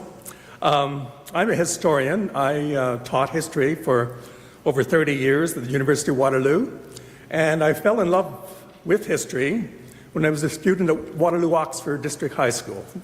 I went there 3 years after its foundation, and Bill Weichel was one of my history teachers, and he created in me a great love of history and of politics. He was conservative, and his uncle was a Conservative member of Parliament. I'll never forget the day when he walked in 1963 when the Conservatives were defeated, and he said, "I know now how Milton felt the day he wrote Paradise Lost." The history matters, and teaching matters, and education matters.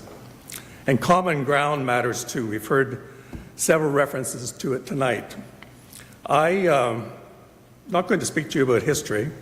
I've studied prime ministers. I've worked with prime ministers. I was elected as a member of Parliament. They really do matter. They make a real difference who the prime minister is. I saw it, and I've studied it. And as someone said earlier tonight, we are a different country because of certain prime ministers, for good and for bad. It's the same of all humans. Solzhenitsyn, in a country that did not have democracy, said, "The truth is that good and evil goes directly through every human heart." That's true of a country. It is true of an individual. It's true of a prime minister. And I thought tonight, how should I talk to you about this subject? I thought I'd talk to you if I were in your position. My father was a long-time councillor, a township councillor, and as I said, I've been an elected official as well. And I know that history is complex. It is difficult. You've heard that tonight, the contradictions, the uncertainties, the differences in interpretation. And I had this brought home to me, not when I was a member of Parliament, but when I was appointed as the chair of the Canadian Museum of Civilization. I was appointed at a very difficult time. The museum was facing a true conundrum, what to do about the Canadian War Museum. The War Museum was on Sussex Drive, and it had been condemned. There was asbestos in it. It would cost as much as the Prime Minister's house today to renovate. It was a mess, total mess. You couldn't go in it. And we had all these artifacts, all these records of Canadian wars going back to the 16th century. And we didn't know what to do with them. So he said to me, you've got to figure out what we're going to do. Because already it was a problem because of the contest over history. And I don't have to say to you in this place that war is controversial. Someone mentioned Berlin, now Kitchener. In that city, the mayor was thrown into Victoria Park Lake in 1917 when the name was changed. It was a matter of great contest. And we were having a difficulty how to come to terms with this. So I took it on, but unfortunately I got the job just in 2001, and we were having exhibitions about various Canadian ethnic groups. And we had opening on September 13th, The Lands Within Me, Arab Canadians in Canada. The president called me on September 12th and said, close it down. 2 days later, Mr. Chrétien called me and said, open up that damn museum, and we did. Elected officials are always right, and they make the right decisions. He was right, we opened it, it was difficult. But getting back to the War Museum, it was contested. It was difficult. We had different points of view. World War I, Germans and Ukrainians were interned. Many problems with Indigenous peoples not being recognized, not taking off official ranks that they should have, not being recognized as they should. World War II, the same thing, famously, internship of Japanese Canadians. So we decided to go forward, and frankly, our military people, including military people in my family, all my uncles and my father were veterans, thought it should be a memorial. Australia has a war memorial. But we wanted a museum. We wanted education. We wanted a broader understanding of the complexity of war in Canada. War in Canada was not easy. We had crises. Our political system broke apart in World War I and World War II. We got through it, but with great difficulty. Pierre Trudeau opposed the war. He said in 1941 in Montreal that he thought the greatest danger was within the country, not externally. He changed his mind, and rightly so, because history, you change your mind when you have evidence, when you see what these catastrophes are.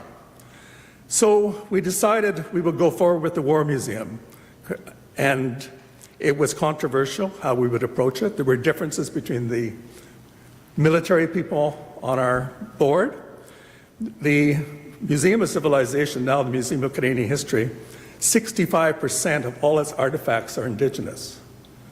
So we must take account of that, and we have two excellent Indigenous members of the board. So we debated.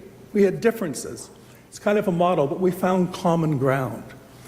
And the common ground was a museum that when we had the competition, we had a competition, architectural competition, the two finalists were Raymond Moriyama, whose family was interned in World War II. And the second one was Eb Zeiler, who was a submarine captain in the German submarine fleets. We chose Raymond, and he built a magnificent structure, which is now the most popular museum in Ottawa. And I think the reason is it does recognize the complexity of history, the debate about history, and the excitement about history. I became excited about history, and this plan here, when Jim Rogers approached me, I knew this place well. Jim Veach, my very good friend from Waterloo, Oxford, who's here tonight, lived in this house. I knew this house. 30 This is part of seconds the remaining. past. You have a chance. We had the world's richest man, who is a Canadian citizen, tweet in February that we're not a real country, but we are. And you have an opportunity to start debates, to start something exciting here. I sure hope you do it. You have an opportunity. Thank you very much. Thank you very much for joining us, John. I do believe Councillor Cressman probably has a comment more than a question.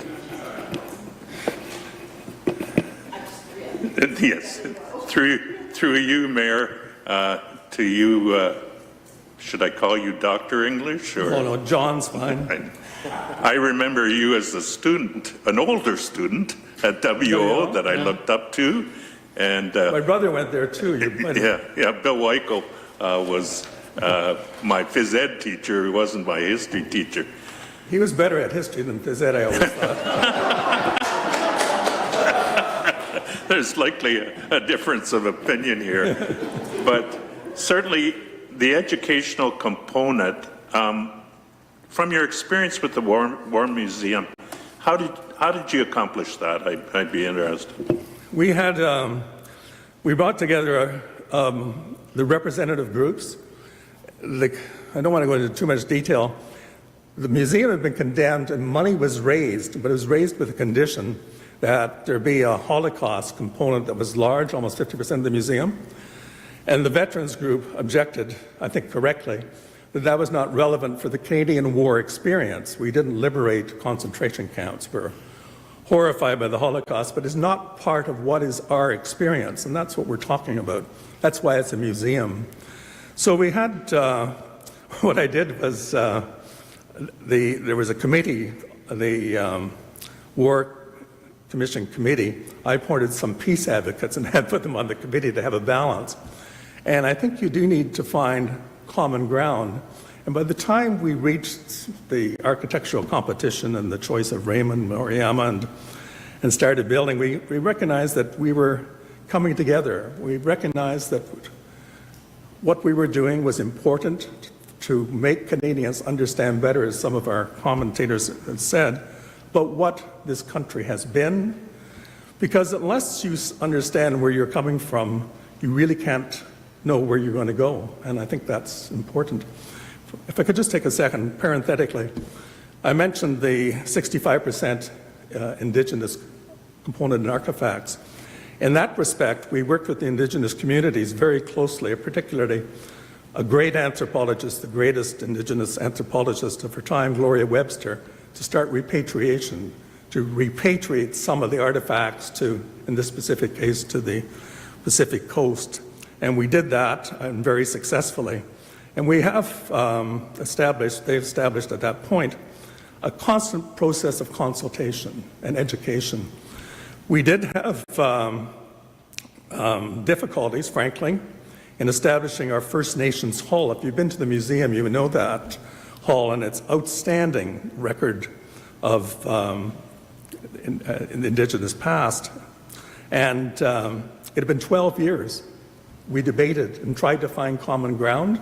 There were differences among Indigenous peoples, and it wasn't easy. But under Gloria's leadership, she took it upon herself as a responsibility, and the First Nations Hall was established, and it's there now. And if you go on the website, you'll see it's one of the two most important exhibits that we have. Thanks very much. Thank you. Any other questions, councillors? Seeing none, thank you again very much, John, for coming this evening. I will now invite our next delegate who is joining us virtually, and that is Paul Allen. Paul, you will have 7 minutes.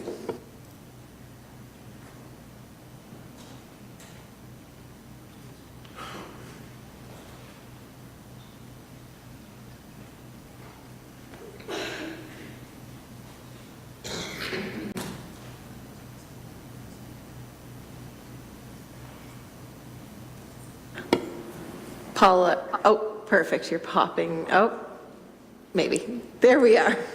How's that? Good, we can hear and see you, Paul. Thank you for joining us. Yes, good evening, Madam Mayor and other members of council. Before retiring, I was a senior administrator of an intensive psychiatric service for high-risk children and families living across Ontario and in Canada's far north. My work exposed me regularly to the intergenerational trauma from residential schools that still impacts Indigenous communities. That said, I am grateful to be Canadian.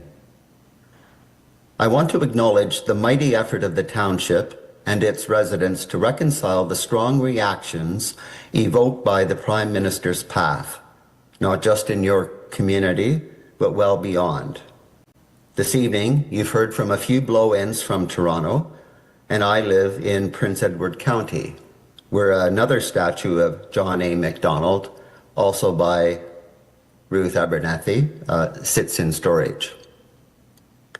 Your working group has thoroughly documented the controversy surrounding the Prime Minister's path, nearly all of it reflecting many Canadians' condemnation of Macdonald's mistreatment of Indigenous and Chinese people and Mackenzie King's rabid anti-Semitism.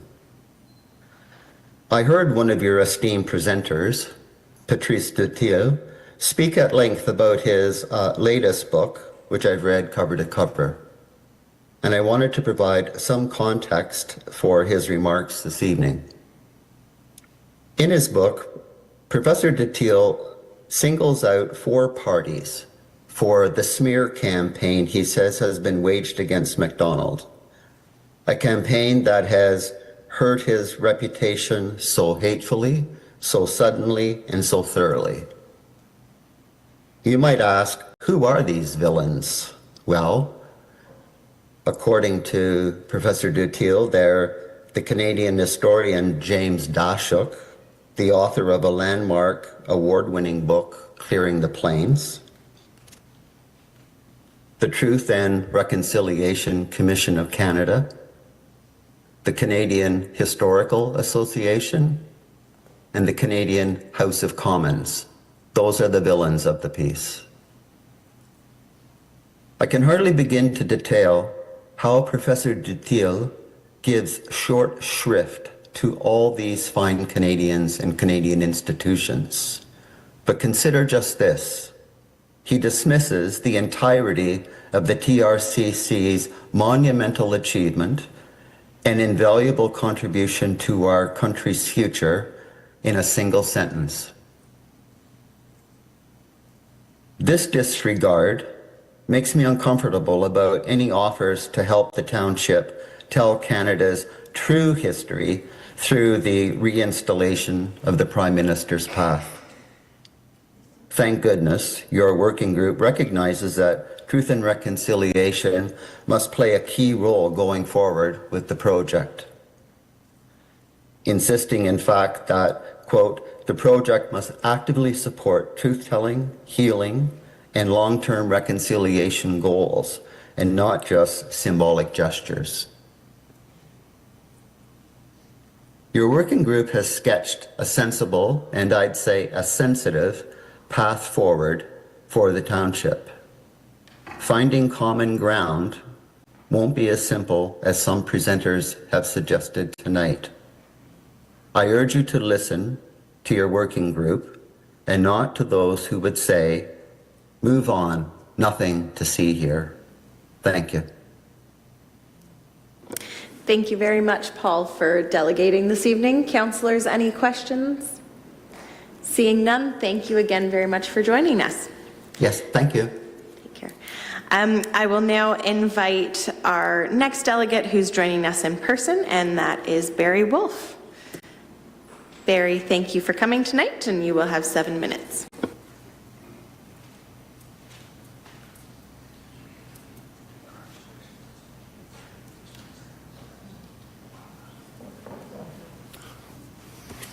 I was just congratulating her on keeping a straight face and a firm jaw in the face of some of the exuberant enthusiasm. We're talking about the Prime Minister's path, and it's all been in context of Prime Ministers. And my personal opinion is that this should be a larger vision, more inclusive, and I'd like to start from the beginning of time if we can make that project become that. Ruth invited us to imagine ourselves 30 years ahead I'm going to ask you to imagine ourselves 2,000 feet in the air. And if one was to look at Wilmot Township from a low-flying airplane, and you can imagine the political boundaries around it, one would see individual buildings, vehicles on roads, farm lanes, green trees, animals, and maybe a couple people looking up at it as it goes by. And you might think that Wilmot Township is a really unique, special place.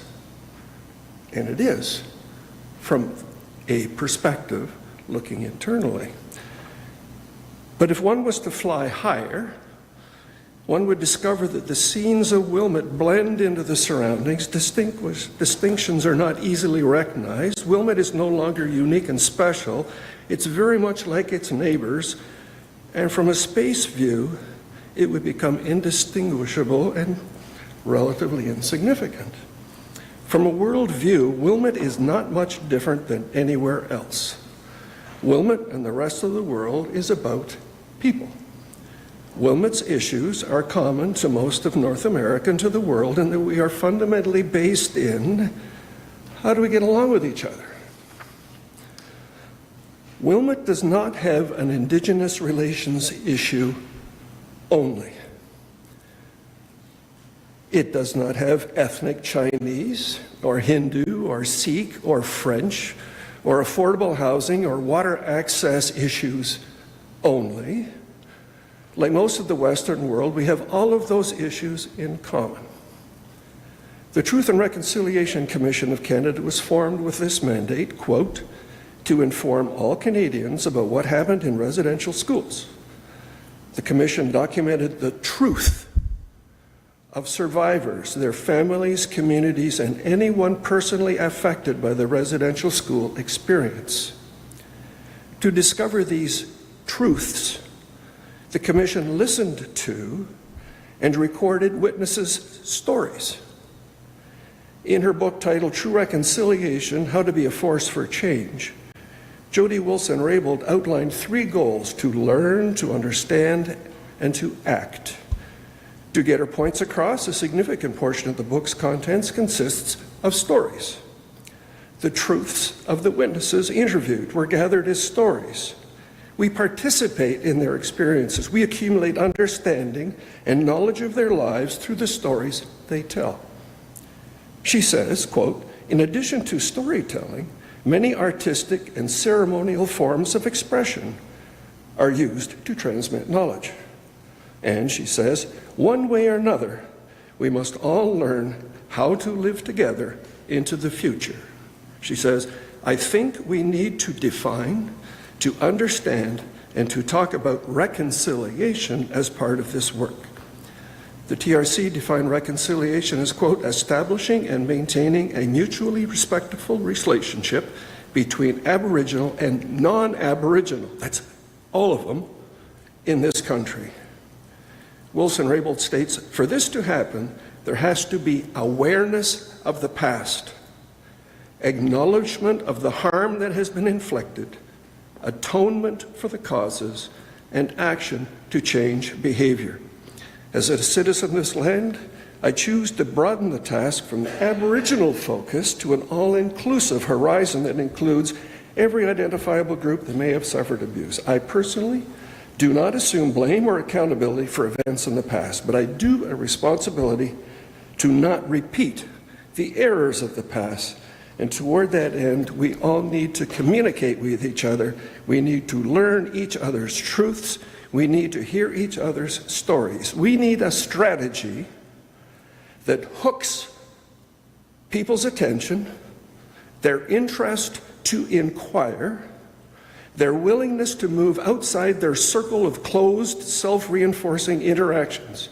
We need a strategy that will provide opportunities to become aware of the past, to hear each other's stories, to witness the many artistic and ceremonial forms of expression to transmit knowledge.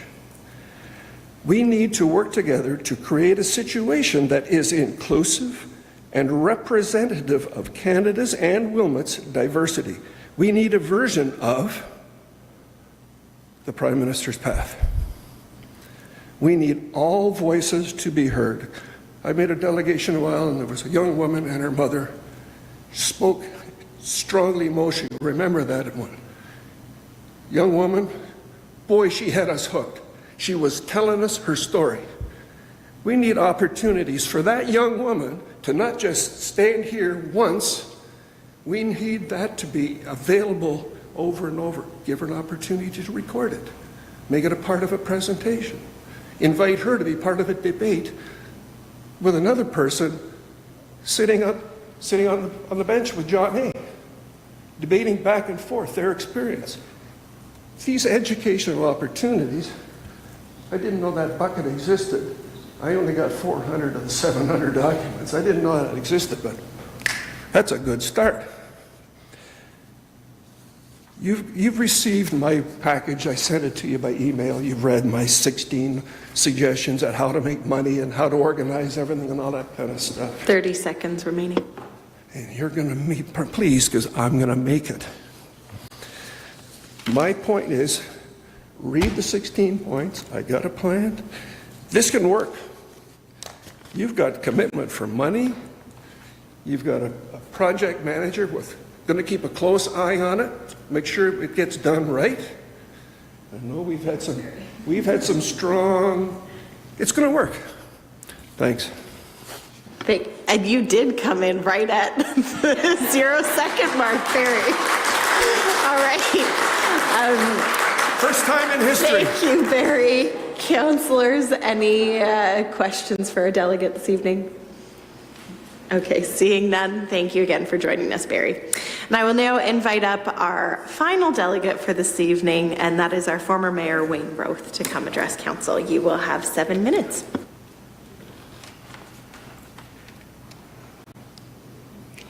Your Worship, members of Council, staff, members of the audience, and a special welcome to our very young future voter here with us this evening. It is my honor to address you this evening, not only on behalf of myself, but also on behalf of former Mayor Ralph Shantz, who's with us this evening, and also former Mayor Les Armstrong, who, due to health issues, could not attend this evening. But I can assure you, he is here in spirit. As an aside, the three of us collectively, as elected councillors and mayors, have served this township for 80 years. We have served the region of Waterloo as members of council for 35 years.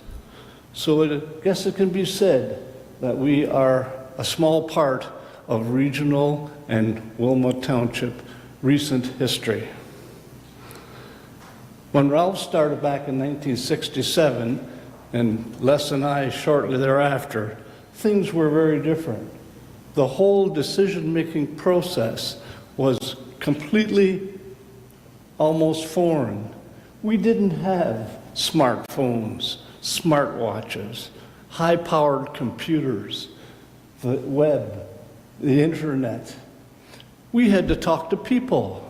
We talked to them at the post office, on the street corner, anywhere where they could catch us, and they would give us their opinions.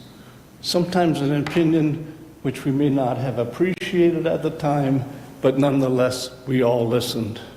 And then, with input from staff and experts and engineers and planners, and much discussion and debate, a decision would be made. That decision was made by the majority, never by one person. And for the criticism that I'm sure Ralph and I and Les have received for some of the things that people thought we did wrong, I would suggest to them that might be a bit unfair, because they were not there to experience the feelings of the day, the standards of the day, and the information that was available to us. I would encourage members of council to vote in favor of the Prime Minister's path, because as an educator for 36 years, I feel this can be a very strong, live, and meaningful educational process for all future generations. Yes, it has to be done correctly, and I am positive and feel very strongly that Wilmot Township can do it. It wasn't too long ago that Wilmot Township built a beautiful and very highly functional recreation complex. And they built that without borrowing one dime to pay for it. Wilmot can do it. There will be challenges, there will be problems, but I feel very, very strongly that Wilmot can do it. So I would encourage and urge each one of you to vote in favor. I know what the thought processes you're all dealing with tonight. Ralph does and Les does, because we've gone through that process many, many times. I appreciate your thought process on this matter, and I respect your thought process on this matter. But there's one thing that I don't understand. I do not understand the thought process of a person opening a can of red paint and throwing it. That I will never understand. Thank you. Thank you very much, Wayne. Any questions for our delegate? Councillor Cressman? I was going to clap when you indicated your years of combined service between the mayors and on council, and I would like to personally express on behalf of council our appreciation for that service to this township. Thank you very much.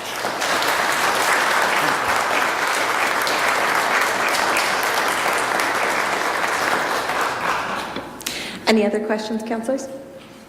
Okay, seeing none, that does bring us to the end of our delegations. Before council dives into our deliberations, I'm going to look for a mover and a seconder to take a 5-minute recess. Moved by councillor Dunstall, seconded by councillor Sadhu. All those in favor? That carries unanimously, and we will return at 9:26.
All right, welcome back.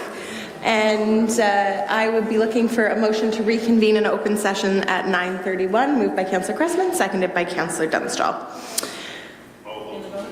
Right, all those in favor? Thank you. That's carried unanimously. I want to say a huge thank you to everyone who's delegated this evening, as well as those who have written in and those who date back on this project all the way back to the very start. I know certainly from my perspective, that has been a contributing factor into where I plan to go on the discussion this evening, and I really want to thank everyone for being engaged. And as a side note, I know we had many educators today. I actually teach at Seneca College, the Introduction to the Canadian Political System, and I have many students tuning in tonight to watch this, and very excited for them to get to see good civic engagement happen and multiple perspectives shared this evening. And for those that weren't here in the room, it was wonderful at the break to see everyone conversing with each other and talking. Now, enough of me romanticizing this discussion in front of us. I believe Councillor Dunstall wanted to kick off the discussion, so I will turn it over to her. Thank you. Through you, Mayor. I think it's become very obvious by all the delegations tonight that Canada's history is very complex. And while we've made great strides, it's also marked by policies that deeply hurt the Indigenous, immigrants, and refugees. And under Prime Minister Robert Borden, over 9,000 Ukrainian and German Canadians were interned during World War I. Mackenzie King, 900 Jewish refugees fleeing the Holocaust were turned away. It was mentioned Japanese Canadians were forcibly interned during World War II. Having a daughter-in-law who's Japanese and two grandsons who are half Japanese, that's concerning.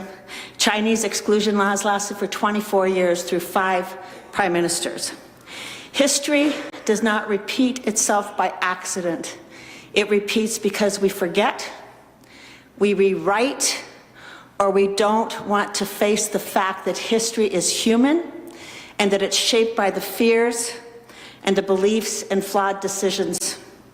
When we judge the past only through today's lens, we risk losing an opportunity to learn. Removing statues does not undo injustices, but removing the opportunity to discuss them and face them head on does. Real understanding begins when we stop trying to clean up history and start facing it and asking the questions why and how. Because it's only by asking those questions that we can understand how it happened. And that doesn't excuse the harm, but that's where the real learning begins, when we know why and how it happened so that we can stop it. I think that this council has an opportunity to lead and not to rewrite history, but to face it head on. And that's why this evening I will be voting to bring back the statues. Thank you. Thank you, Councillor. No, we're going to hold that off. Sorry, Councillor.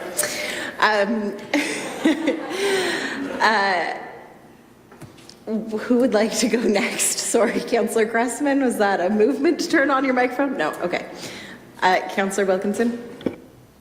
Thank you. Through the chair, I'll be speaking. I have some prepared thoughts, and then additionally have an amendment to put on the floor that I will say, through collaboration amongst my peers here, we discussed at length, and in some cases came up with some very good common ground that I think we're in agreement on. So hopefully we can put that amendment on the floor and then discuss if there's any changes or amendments we'd like to make to that. But I myself, I want to thank everybody. Go ahead. Just want to clarify one item when you say in collaboration, that those were independent conversations that you had independently. 100%. I know that that's how it happened. I just want to clarify so that nobody has questions about how decisions are made. No questions.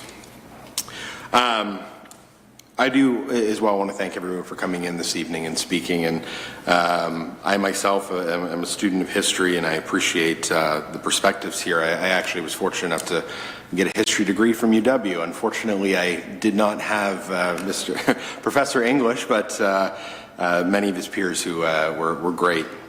And I want to thank my grade 10 history teacher for really igniting a spark in politics and as well Canadian history, and that would be Peter Fioravanti if he is still watching.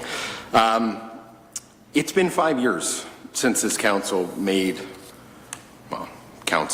a decision to remove the statues from the Prime Minister's path.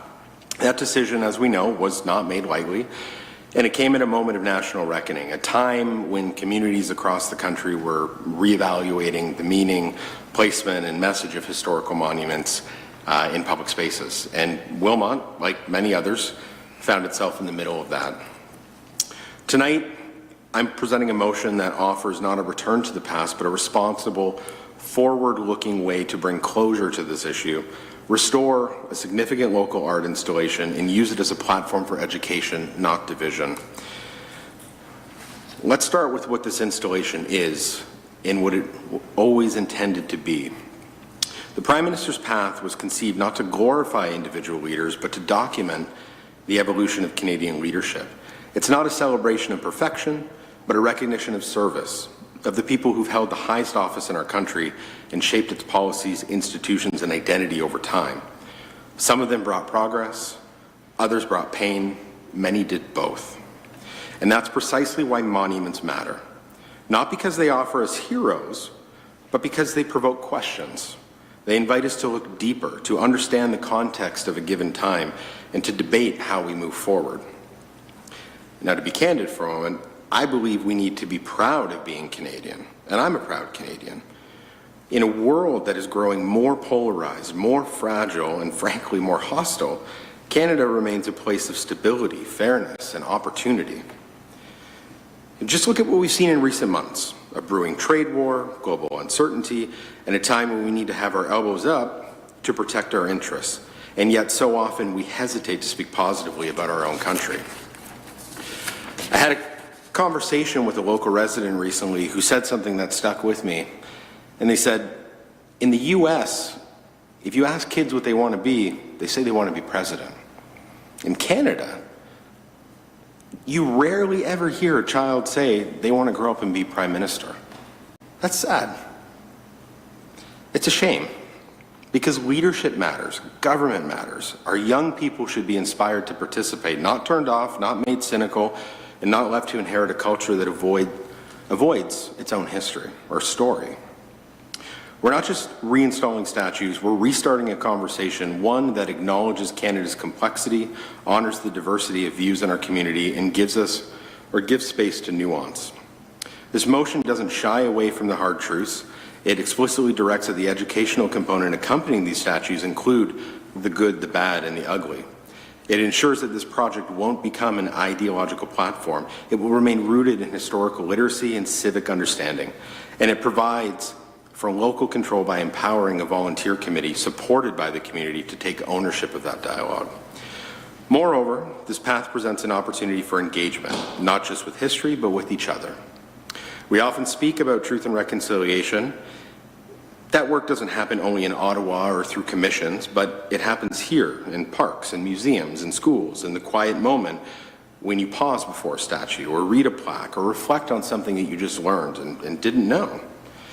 So by putting this path back in place with transparency, clear governance, and no ongoing tax burden, we're offering Wilmot a tool for education. We're preserving public art, and we're showing our community that we don't erase history. We confront it.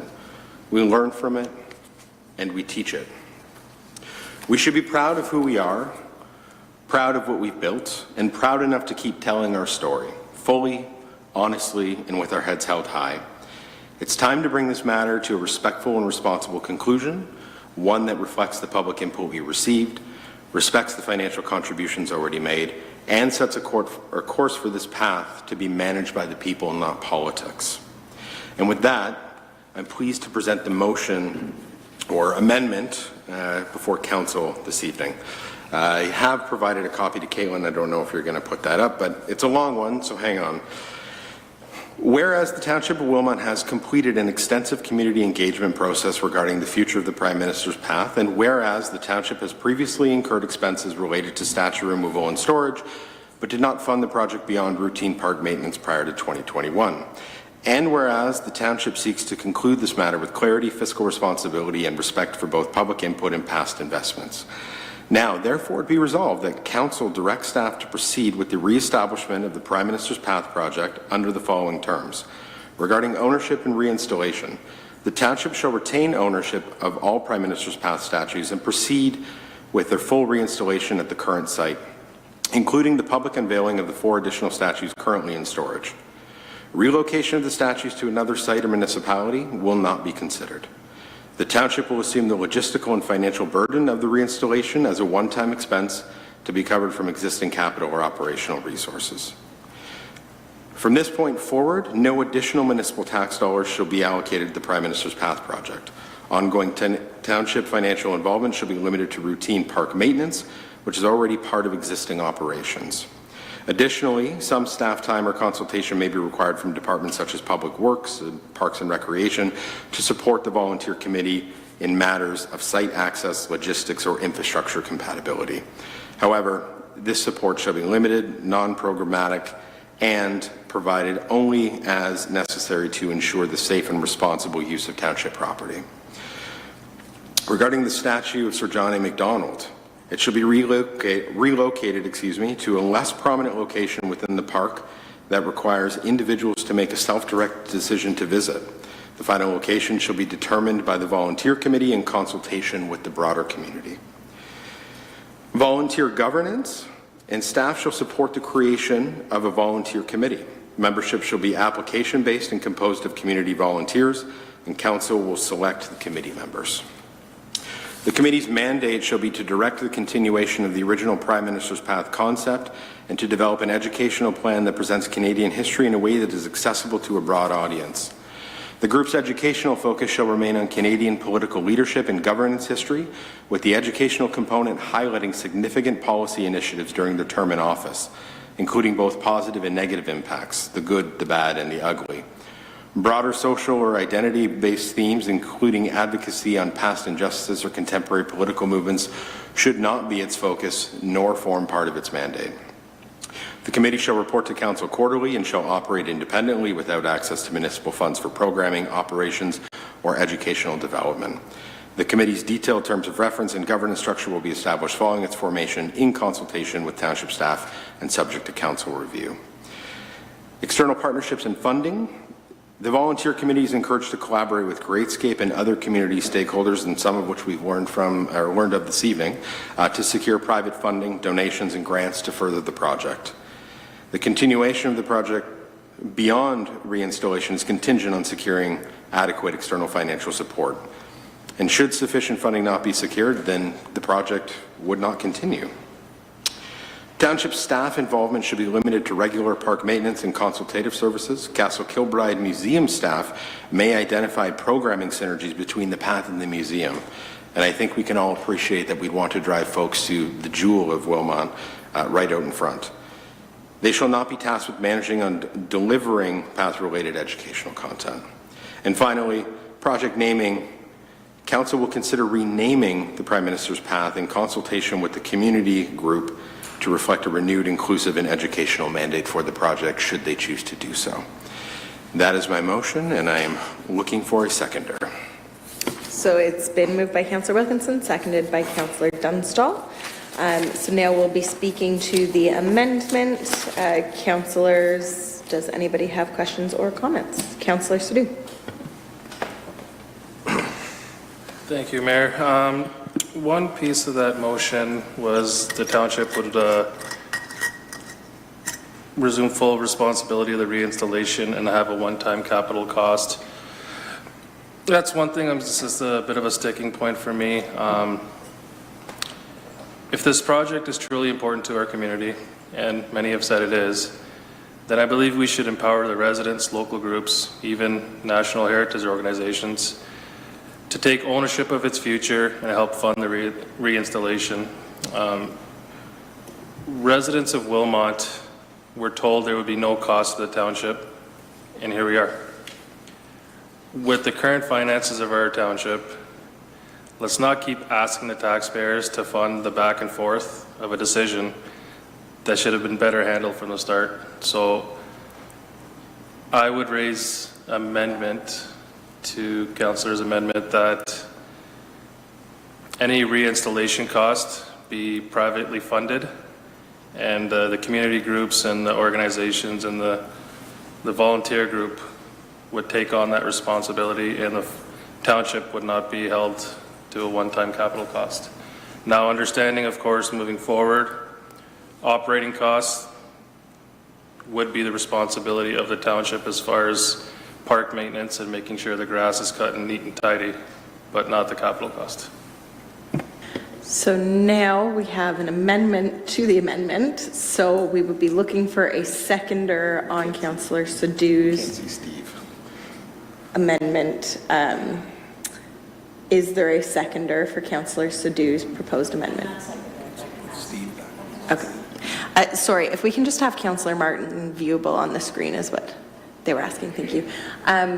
Sorry, Councillor Dunstall, did you have a question on his proposed amendment? I do.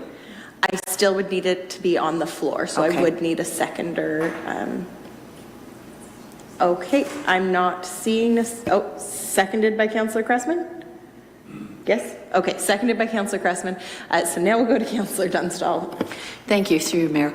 I certainly understand Councillor Sadoo's concerns, because I certainly share them as well. I've faced a lot of you at my town hall, and it wasn't pleasant, so I appreciate that. My only concern is that we will be racking up the monthly charges, and this could take months and months. It could take 12 months, could take a year and a half before that would occur, that we would have enough money to do that. So I'm a little concerned about putting it off like that and incurring those charges. I also want to ask, and I'm not sure, Mr. Clark, CFO Clark, is there any kind of estimated costing that you might be able to supply us with? Sorry to put you on the spot.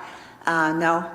At this time, we don't have an estimated cost. That is something that staff could report back to council on at a later Okay, all right. Okay, well, those are my concerns. Thank you. So, Councillor Cressman?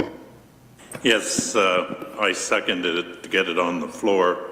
I guess that was exactly my point. Was very difficult for me to make a decision when I don't know what costs I'm looking at. And I don't know how quickly we could have that, but to commit to costs without an exact number, to me, is not fiscally responsible. And so I don't know if somehow we can parse that out to say, come back with an estimate within a certain time frame. And then I think we would be in position to make an informed decision, but that would be separated from the main motion. So that's where I was headed in my thinking. Okay, Councillor Martin? Through you, Mayor Salonen, I have two questions. The one question, I guess, has to do with process, because we have one amendment on the floor and then a second amendment to the amendment. And I guess I would consider adding a third amendment, but I don't even know if that's possible in terms of the process. So can I just speak about my thoughts or concerns, or do you want to answer the question about process first? I can answer the question on process. The clerk and I think, for clarity, if we can dispense of Councillor Sadoo's current amendment on the floor. If it passes, then it's added in. If it fails, then if you have a different alternative to what he's suggesting, that can be tabled.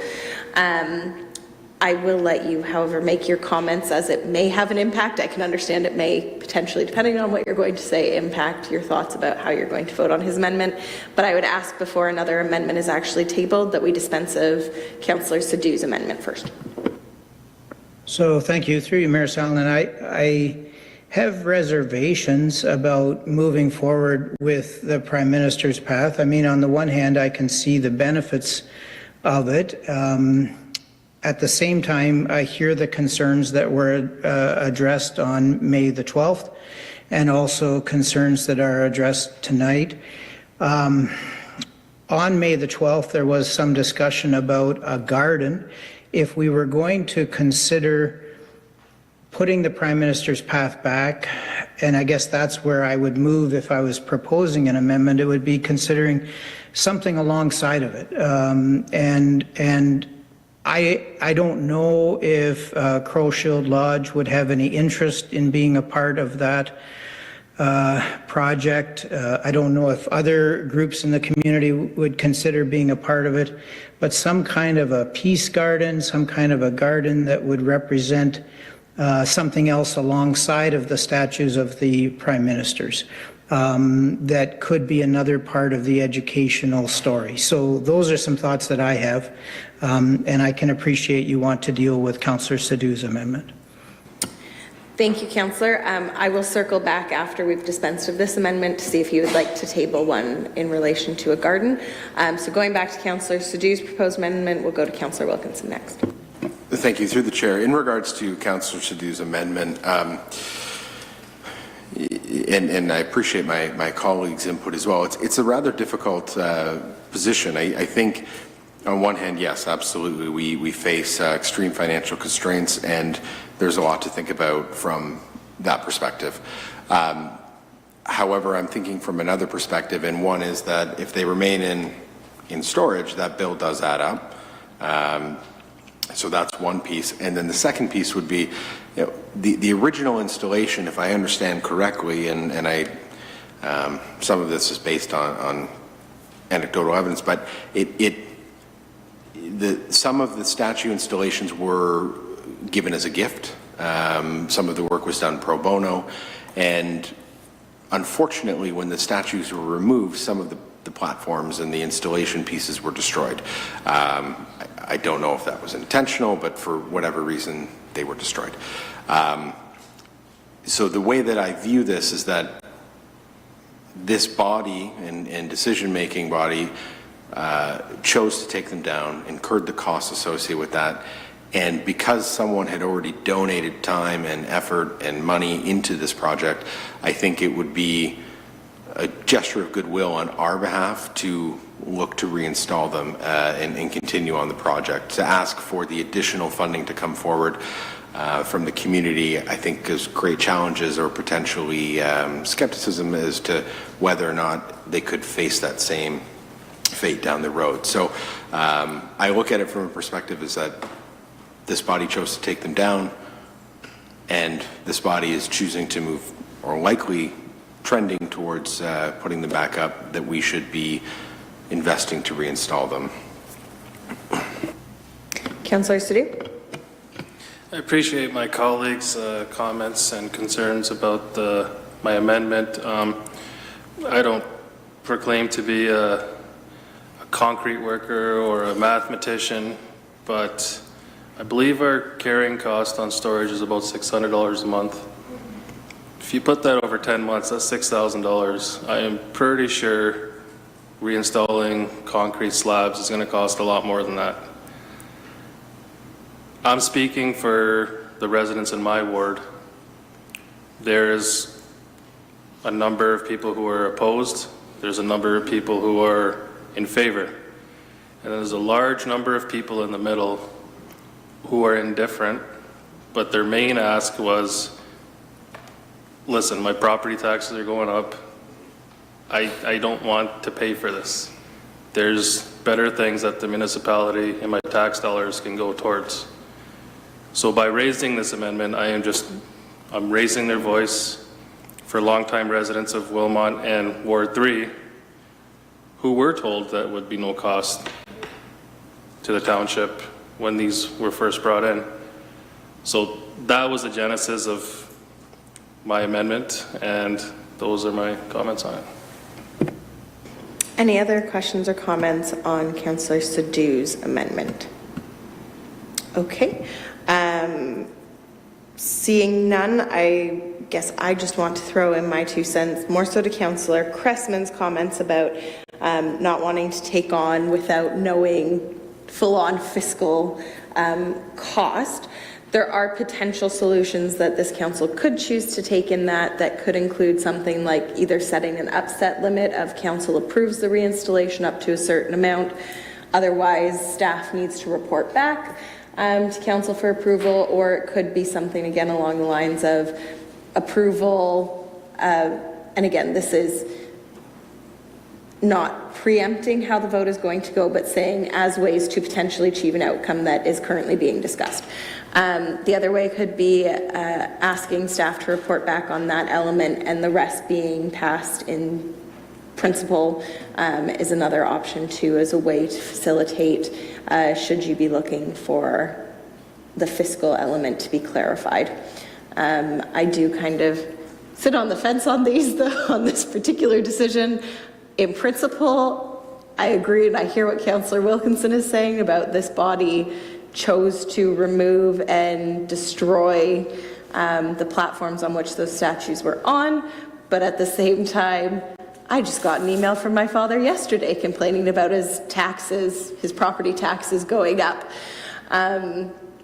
So I do really struggle, because I also understand the fiscal constraints that we have. That doesn't really help me with the vote, more so just voicing that as many people have expressed this is a complex issue and this is only one small element of it. So with that, I'm not seeing any other comments, so I will call the vote on Councillor Sadoo's amendment to the amendment. Can we reread that? I'd just like to know exactly what the wording is. Yes, Clerk Boss. Thank you. Through you, Mayor Salonen, the amendment is to strike out and replace the second paragraph under ownership and reinstallation, which reads, the township will assume the logistical and financial burden of the reinstallation as a one-time expense to be covered from existing capital or operational resources. What I have typed, Councillor Sadoo, if you don't agree, you can cut me off, is that it be replaced with the township will not assume any financial burden of the reinstallation, and the volunteer committee is to consider private funding to cover these expenses. Councillor Wilkinson. Through the chair, I think it's I mean, at this point, I think we can agree it's maybe not a black and white or a yes or no. So I'm toying with the idea that perhaps, and I want to be clear on procedure here, that should we choose to amend this to have staff report back on this particular cost, that we will still be then revisiting the initial motion on the floor. This would just be an amendment coming out of it.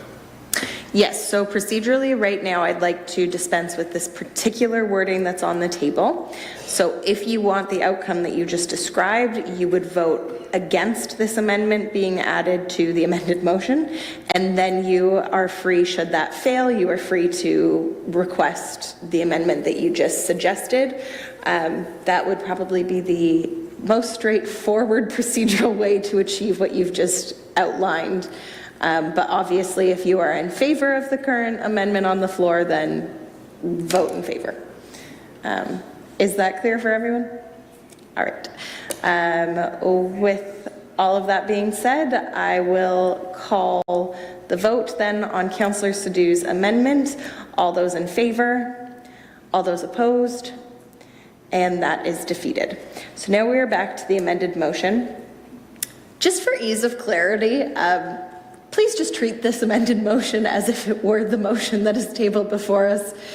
It's a bit confusing because I did ask staff not to give a staff recommendation on the Prime Minister's path because we had clear information from our consultants. So slightly different than pretty much every other motion that we deal with on the floor. So just when you're thinking about procedure, any amendments from now on proposed will continue like regular amendments on a motion. To that effect, we're back discussing Councillor Wilkinson's proposal. Yes, Councillor Wilkinson. Through the chair then, if we can propose an amendment on reinstallation, could we add it that the township will consider logistical and financial burden of the reinstallation as a one-time expense to be covered from existing capital or operational resources pending the return of a staff report or quote on said work? Okay, so that has been tabled. Councillor Martin, is that seconding that motion or is that a question? That's a question? It would be a question. Okay, so I will look for a seconder, Councillor Cressman. Councillor Martin, will go to you for a question first. So my question, it could be to, through you, Mayor Salonen, to Councillor Wilkinson. or it could be to a staff member, but I also am recognizing that we may need the information. Under the previous report we received, the statue removal cost was $29,400. So, Councillor Wilkinson, is that the cost that you were assuming for the one-time installation when you said that council would be responsible? Through the chair, I'm not assuming that would be the cost at all, no. Meaning that you thought it would be less or more, or? Neither. I am of the belief that because we own the statues and the land, and this body had chosen to remove them and destroy the platforms, that to reinstate the project, it would be logical to therefore reinstall and not ask for additional fundraising. Any other questions on this proposed amendment, which is seeking additional information to report back from staff on the cost of reinstallation? Okay, seeing none, I'll call the vote on this amendment. All those in favor? And that carries unanimously. Now, Councillor Martin, I believe that you potentially had an amendment that you would like to propose? I don't, through you, Mayor Salonen, I don't have it clearly worded. It's just my reservations on putting the Prime Minister's path back and the point about education not being clear. In the past, there was an understanding that there would be education, but it didn't happen in the time period that the statues were on our property. And so I'm just wondering if we were going to consider putting the statues back, how we could add to it. And so then I'm thinking about the discussion that we had on May the 12th about a community garden. So I guess if I was proposing any kind of amendment, it would be asking if Crow Shield Lodge would have interest in being a part of this project, asking if the Horticultural Society or other community groups would have an interest in being a part of this project to add some kind of a community garden that could be alongside of the statues. So I don't want to put words in your mouth. I'm just trying to think on the spot of trying to articulate what you're getting at.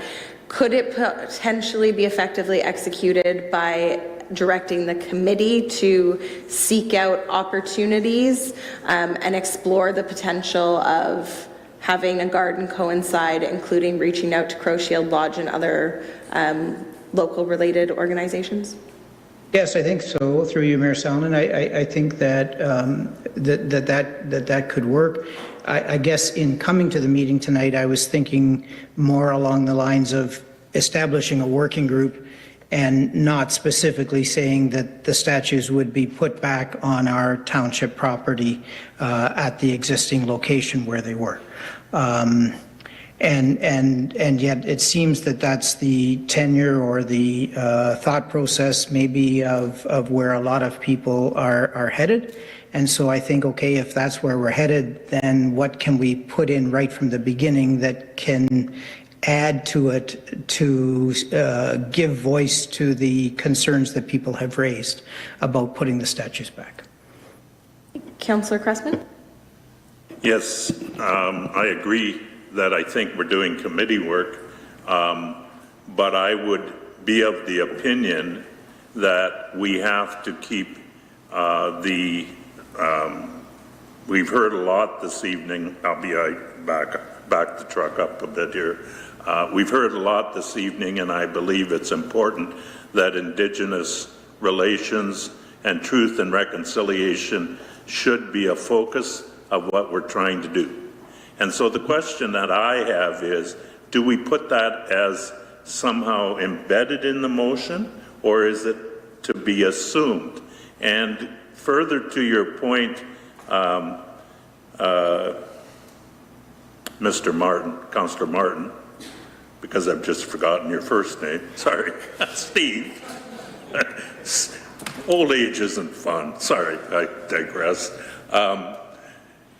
I was wondering today, as I was considering this, is tokenism, having an Indigenous garden here next to a parking lot and the admin complex, would it be better be located in a natural setting, such as Schmidt's Woods at the near the rec complex, or there could be parking, so that the environment is very similar to what our indigenous predecessors were, or would the Mike Scout wetlands be an appropriate location for an indigenous garden?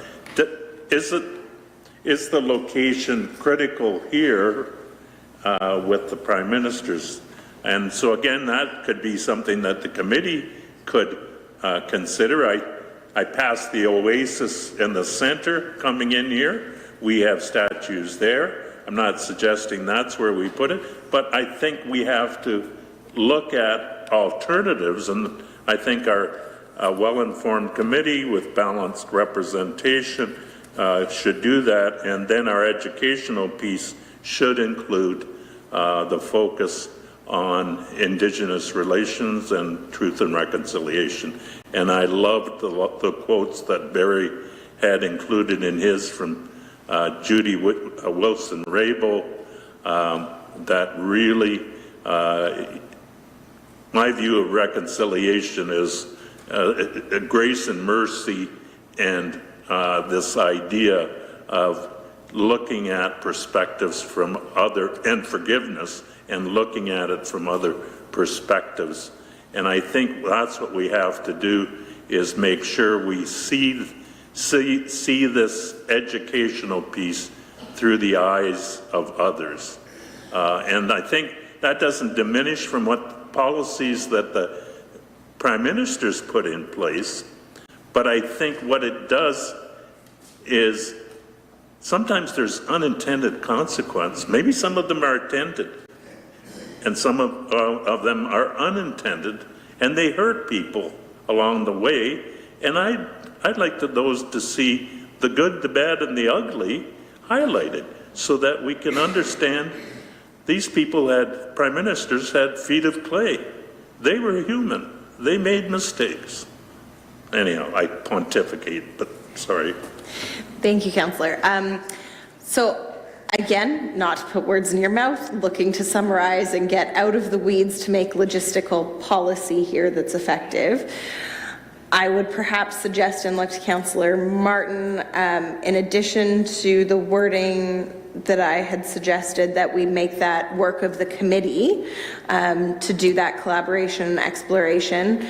Perhaps also putting in explicitly that the mandate of the committee is to follow in spirit the consultation findings of the LoRa consultation with the working group. I think that clearly encompasses what you're talking about, because effectively our consultants, along with our community members who served on the working group, I think did a lot of the heavy lifting that we want to make sure doesn't get lost suddenly as soon as we go past another decision point. So Councillor Martin, if you're open to that, I would maybe suggest that your wording be along those lines for an amendment to this motion, but I will go back to you and leave that in your range. No, through you, Mayor Sallin, I agree with you, and I think that is a good wording to use the wording of the LoRa consultants. I think that the consultants and the working group that we had did an excellent job, and I appreciate their work. So if we can take what they have, I have my other computer in front of me, and I'm trying to pull up the document to see what I can find as the proper wording. And so I'm happy if somebody else wants to add to it. But yes, if we could add to Councillor Wilkinson's motion that if, and I understand we're looking then to hear about a cost, but that we also ask the working group to work on this engagement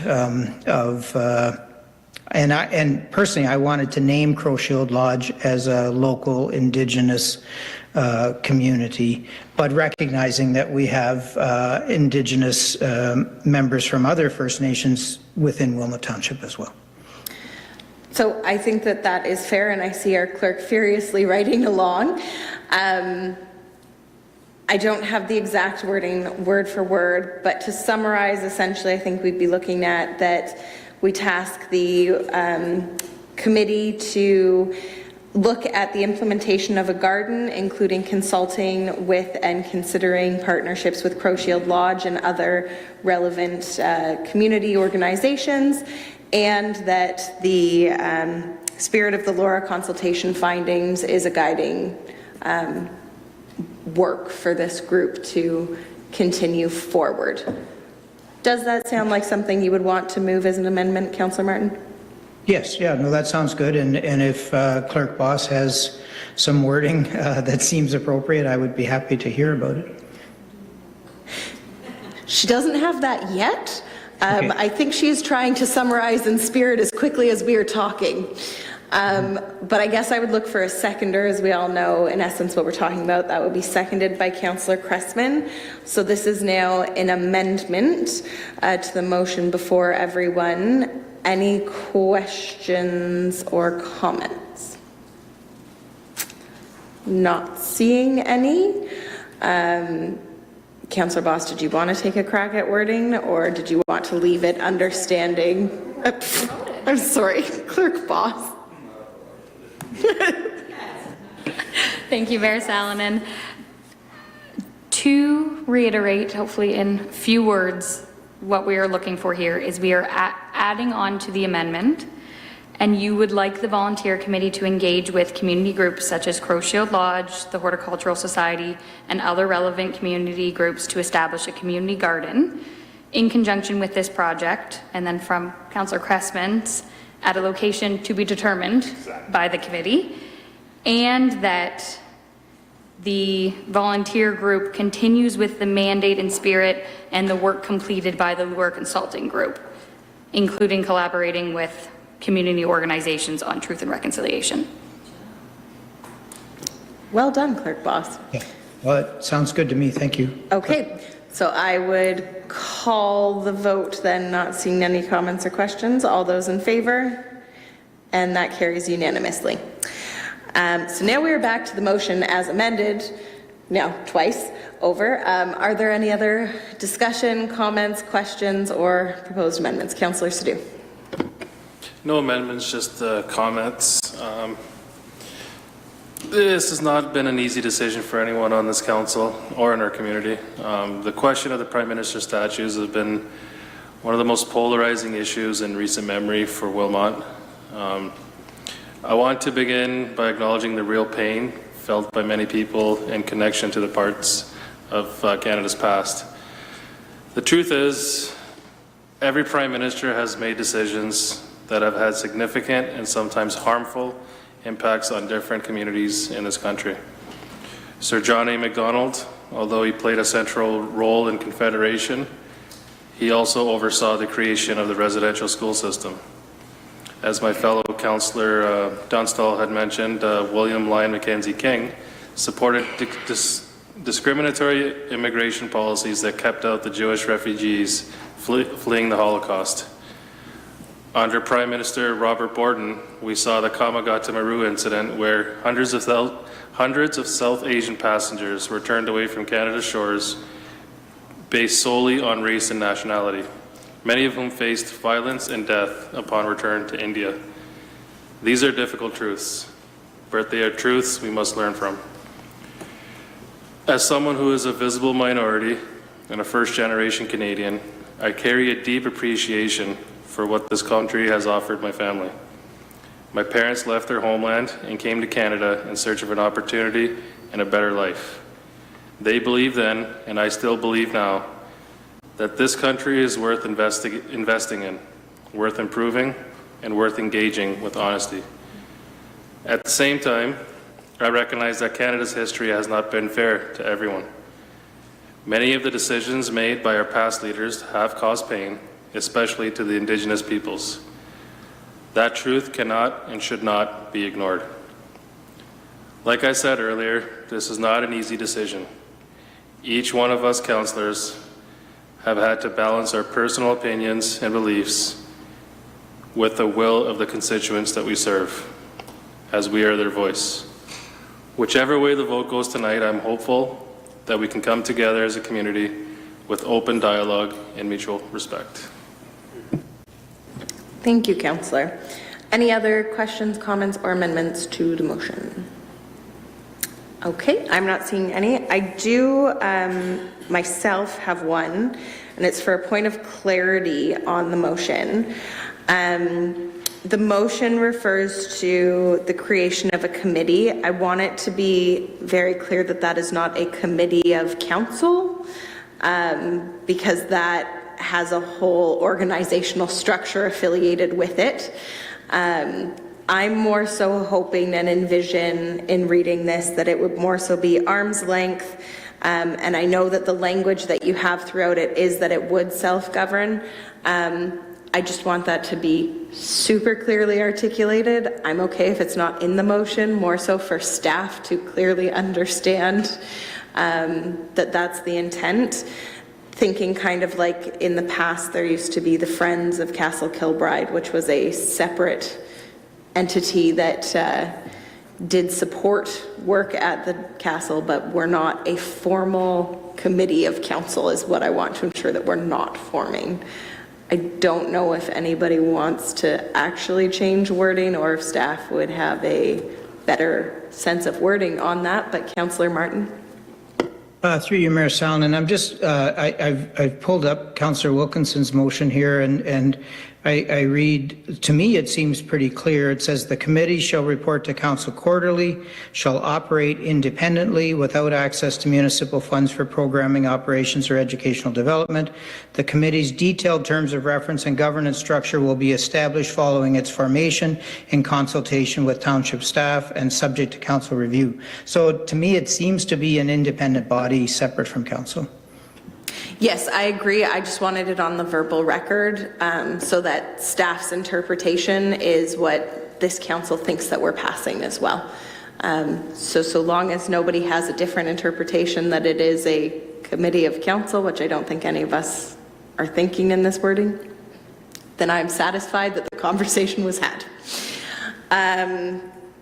Beyond that, were there any final comments before voting on the amendment technically, and then we do have to vote on the amended motion as it comes out?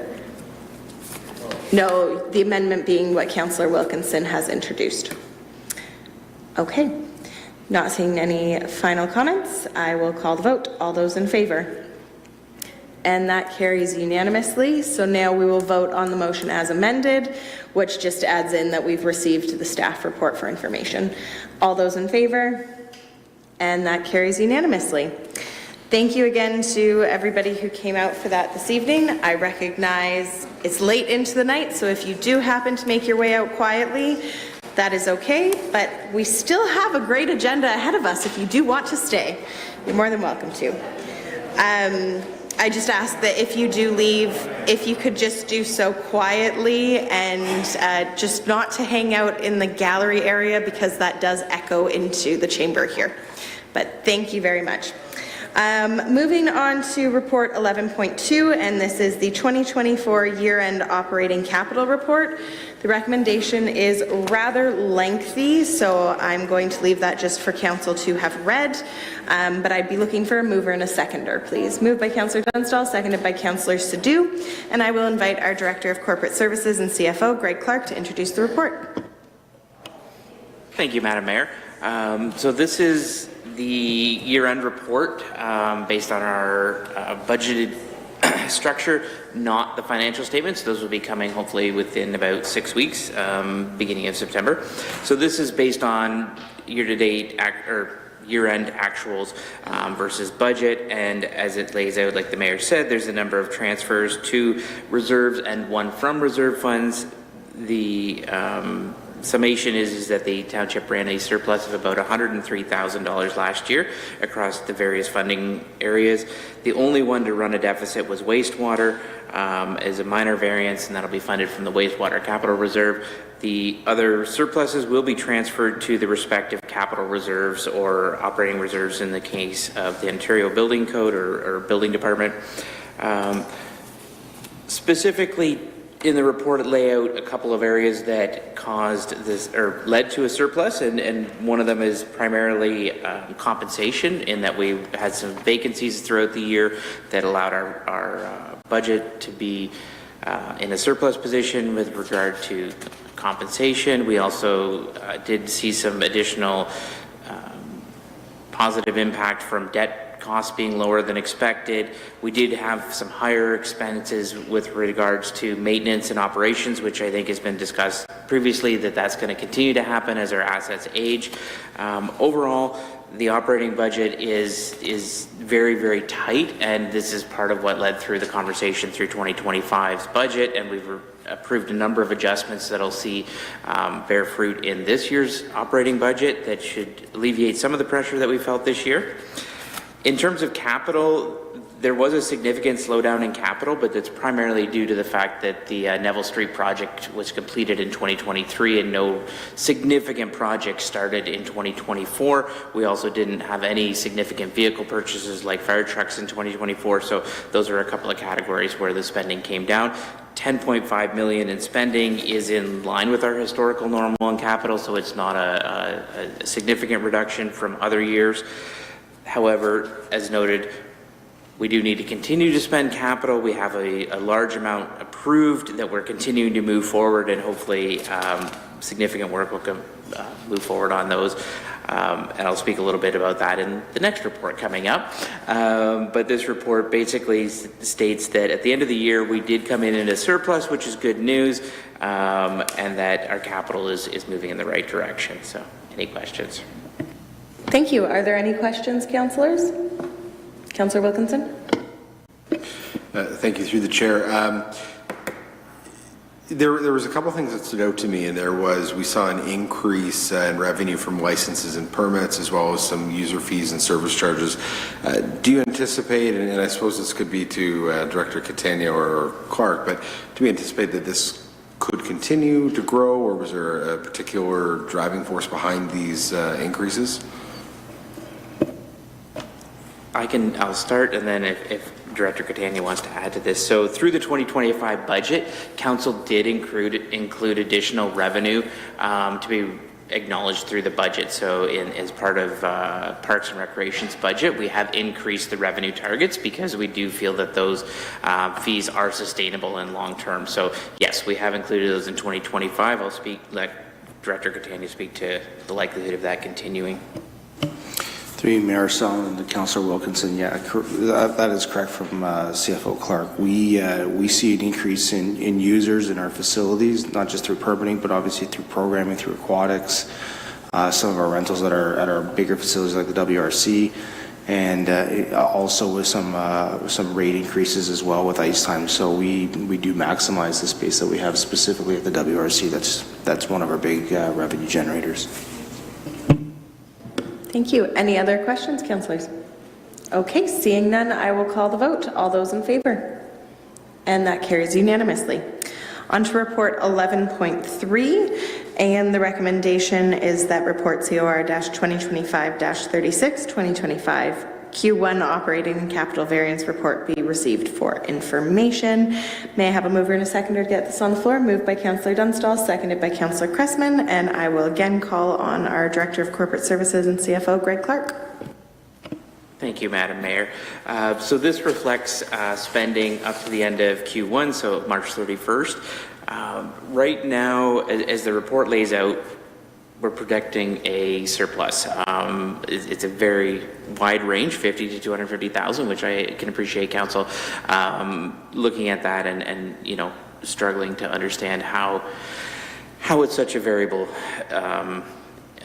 amount. And the real driver behind that is that the structure of our budgeting system is such that it simply divides the budget over 12 months. So there is no seasonality adjustments in it. So what I've identified here is that for Q2, we are working to identify some of the seasonality. So a lot of that does drive Director Catania's area, where we're looking at things like utility rates over seasonal area adjustments, revenue over seasonal adjustments, even staffing levels over seasonal adjustments as we bring on more part-time staff throughout the summer months. So hopefully we'll be able to define that number a bit closer and a bit better in Q2 is the goal. But overall, we don't see any areas where we have concerns in terms of overspending. Everything is trending normally. When I compare it year over year, it's similar to the levels of spending that we are typically experiencing through the first quarter. So there's no significant concerns there. And like I highlighted, we have had a number of vacancies in the organization through positions that council approved or others that haven't been filled that are leaving us in a surplus position, most likely towards the end of the year for compensation. It's the other areas that we need to fine tune. In terms of capital, typically the first quarter of the year is very slow for capital, especially in our situation where our budget didn't get approved until the end of February, so not a lot of things get put out to tender until April or May, so you don't see a lot of new work started. Any projects that had been ongoing last year were paused until the winter season's over. So typically to see 1.7 million in spending is not atypical. A couple of major projects that did continue in terms of the WRC and the fire station, as well as some work on the Baden trunk is expected. We are also looking at seasonally looking at capital to see how that aligns with our trends typically and what a Q1 start of that magnitude tends to foretell for the balance of the year. But at this point, we do expect capital to continue to be robust this year with the number of large projects approved, as well as some procurement, which you're approving a couple of them in the agenda tonight. And Q2 variance report should be coming in August as well. So you'll get a quicker turnaround on the next one. And hopefully, like I say, we've at least begun to massage out some of the seasonality of some of our issues and can provide a bit clearer picture to council. Thank you. Councillor Dunstall. Thank you, through you, Mayor, CFO Clark. Having worked in the construction industry, I'm well aware of how seasonally adjusted budgets help. And so I was just wondering, is that going to be applied to the 2026 budget? Typically, when we're building the budget, because we're doing it a year at a time, we don't typically look at the seasonality. What I would look to do is establishing some standard seasonal adjustments as we start to develop planning for variance reporting each year, so that we've got an agreed upon methodology. I have worked at other places where we've redone it every couple of months trying to figure out the best way. I think that's not helpful because it gives council a mixed picture each time. What I'd like to see is by the end of this year, we've established that seasonal budget trends we're going to use, so that as we get into 2026, council has a standard picture of how we're going to seasonally adjust those budgets. Any other questions, councillors? Seeing none, I will call the vote. All those in favor? And that carries unanimously.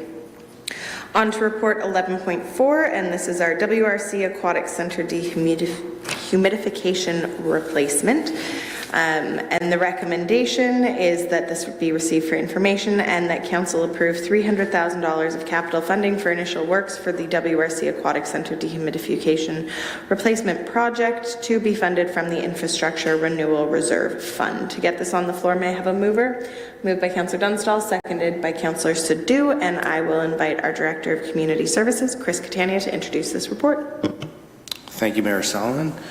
This report provides council with information related to the WRC Aquatic Center dehumidification system, operational issues, and future plan for capital replacement. That includes approval of $300,000 for initial 2026 capital budget replacement. In October of 2023, a condition assessment of the Triatron dehumidification system at the WRC was conducted. This assessment highlighted that the system was continuously operating. It resulted in a reduced lifespan. The evaluation also determined that the system is in poor condition and escalating component failures are anticipated to continue. In June of this year, Council awarded a mechanical engineering firm as part of the 2025 budget to fully assess and design a new system to replace this end-of-life Triatron dehumidification unit. While the Township has recently onboarded this engineer, the strain on the current system has remained constant and costly. To mitigate this risk, staff have recommended phasing project deliverables by installing some split-air units immediately through this request. This will provide some relief to the overburdened Triatron. It also will be reducing the likelihood and severity of further disruptions while the broader HVAC design or redesign is in progress. The split air units will be incorporated into the overall HVAC modeling and calculations for the new system, as they are necessary to help balance humidity and maintain air quality in the upper viewing galleries. This approach will help ensure a seamless transition to the new HVAC system. The remaining project budget will be requested during the 2026 budget process, as the engineer's detailed design work is still being refined. I'm happy to answer any questions the council may have. Thank you very much, Director Catania. We'll go to Councillor Dunstall. Thank you, through you, Mayor. I believe in the report it cited that there was about $82,000 spent on repairs. Can you tell me what that time span was where we incurred the $82,000? Through you, Mayor Sallin, to Councillor Dunstall, those repairs are as of from basically when the report was written back through to Q1 of 2024. So It's about a year. Yeah, a year and a bit right now. And is that the only cost that you've incurred in repairs, or were there costs prior to that $82,000 being incurred?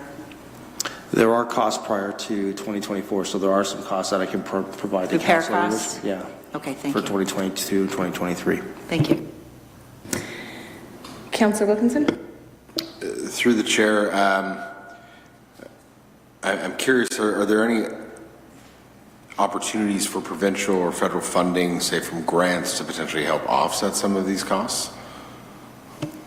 Through you, Mayor Salmon, to Councillor Wilkinson, our staff are always endeavoring to look at those grants. Obviously, as Council's aware, we did receive funding for some refrigeration plant replacements, and it's the same thing. We'd love to tap into these asset replacements that are obviously keeping our rec center functional. Councillor Wilkinson again. Given obviously the importance, or through the chair, excuse me, given the importance of this particular piece of equipment for our pool, I can understand obviously needing to replace it, but I'm curious, if we were to proceed with this, is there any other project or related system that may require capital work or other initiatives to upgrade and that could be done at the same time in conjunction? Through you, Mayor Solomon and Councillor Wilkinson, there are some minor capital that our team will be putting forward in the 2026 budget for deliberations, that if we do shut down and we were awarded further capital funding to do this whole system, we'd be looking at a little bit of pool shutdown time, so some tiling and some rerouting and a few things that would have to happen in the change room. So we would obviously take advantage of, not even just with efficiencies of scale with contracted work, but just other components we necessarily wouldn't be able to get to when we have the basins filled with water. Councillor Cressman? Yes, through you, Mayor, in terms of the cost of the breakdowns, do we look at lost revenue when we have to shut down and not be able to have patrons make use of the facility?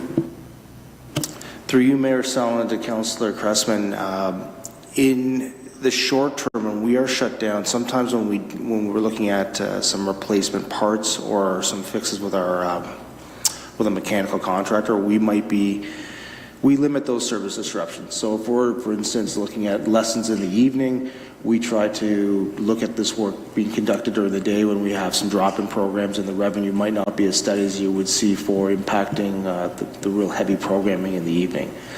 There have been times where we've been shut down for a day or two just to get this work done. There's other times as well where it's not as critical depending on the humidity levels, where the system's not running, we would have doors open, which is not ideal, and we're still able to run programming.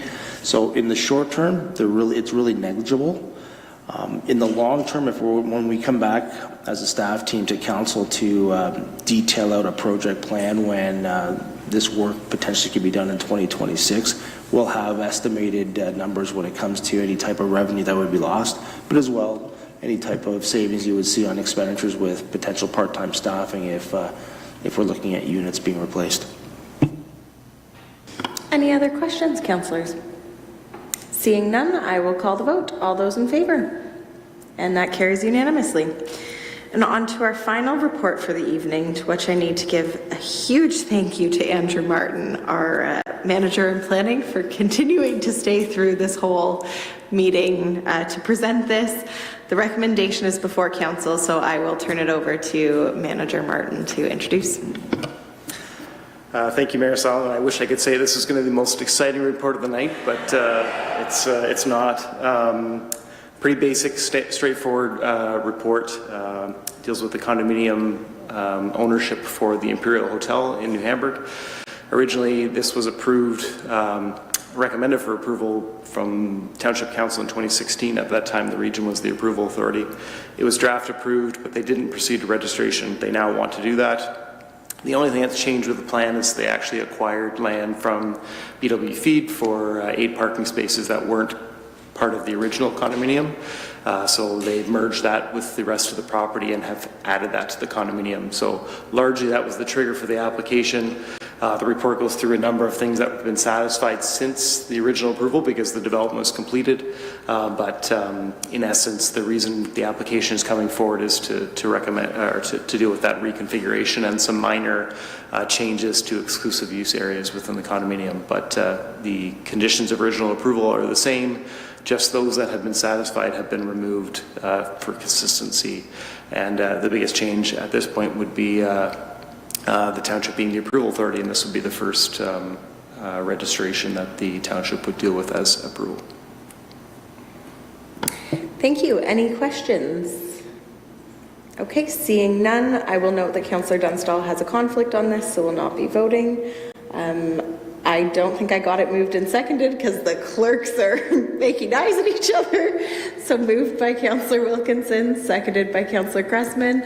Now I would look to call a vote. All those in favor? And that carries unanimously. And now we will look to our bylaws. The first round of bylaws does not have Councillor Cressman's conflict, so this one everyone can vote on, and that will be bylaws 25-41, 25-42, 25-44, 25-45, 20, 25-46, and 2025-47. I might have messed up some of those numbers by forgetting the 20 in front of some of them, but I think you guys get the gist. As attached to this agenda to be ready for second and third time, and finally passed in open council. So may I have a mover for that, please? Moved by Councillor Dunstall, seconded by Councillor Cressman. All those in favor? That carries unanimously. Now the recommendation for bylaw 2025-43, which this one Councillor Cressman does have a conflict to. I'd be looking for a mover and a seconder to pass this. Moved by Councillor Wilkinson, seconded by Councillor Martin. All those in favor? And that carries unanimously. There are no notices of motion this evening. Please do bear with me because I do have a few announcements to get through. A lot of it is great programming happening at Castle Kilbride. The concert series is continuing every Thursday from 7 to 8 p.m. out on the Castle lawn. They have Fabulous Fridays, which is a special 45-minute guided tours of Castle Kilbride every Friday for July and August at 10 a.m. and 1 p.m. and discounted admissions are if you book online in advance. There is a Oh My with a slice of pie, teas, and tours at the castle, which we still have dates for August 8th, 9th, 15th, and 16th. Please visit the Township website for more information. We also have a wonderful Central Ontario Art Association 2025 juried art show that's taking place in the castle as well as the administrative complex. There are many stunning works, including some from a few local artists in Wilmot. That's on until August 17th. And also at the castle is the Whimsical Weekends Handmade Hobby Edition, which is August 23rd and 24th. In addition to a tour of the castle, you can do a beadwork craft of the Nith River Monster that you get to take home once you're done making it.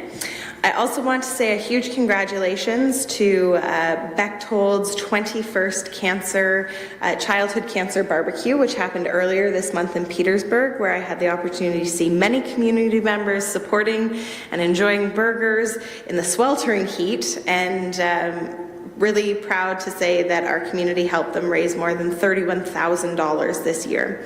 Again, I want to say a huge thank you in a formal, not special council meeting to all of the township staff, Canada Day committee members, volunteers, sponsors, and of course community members who made this year's Canada Day celebrations one to remember.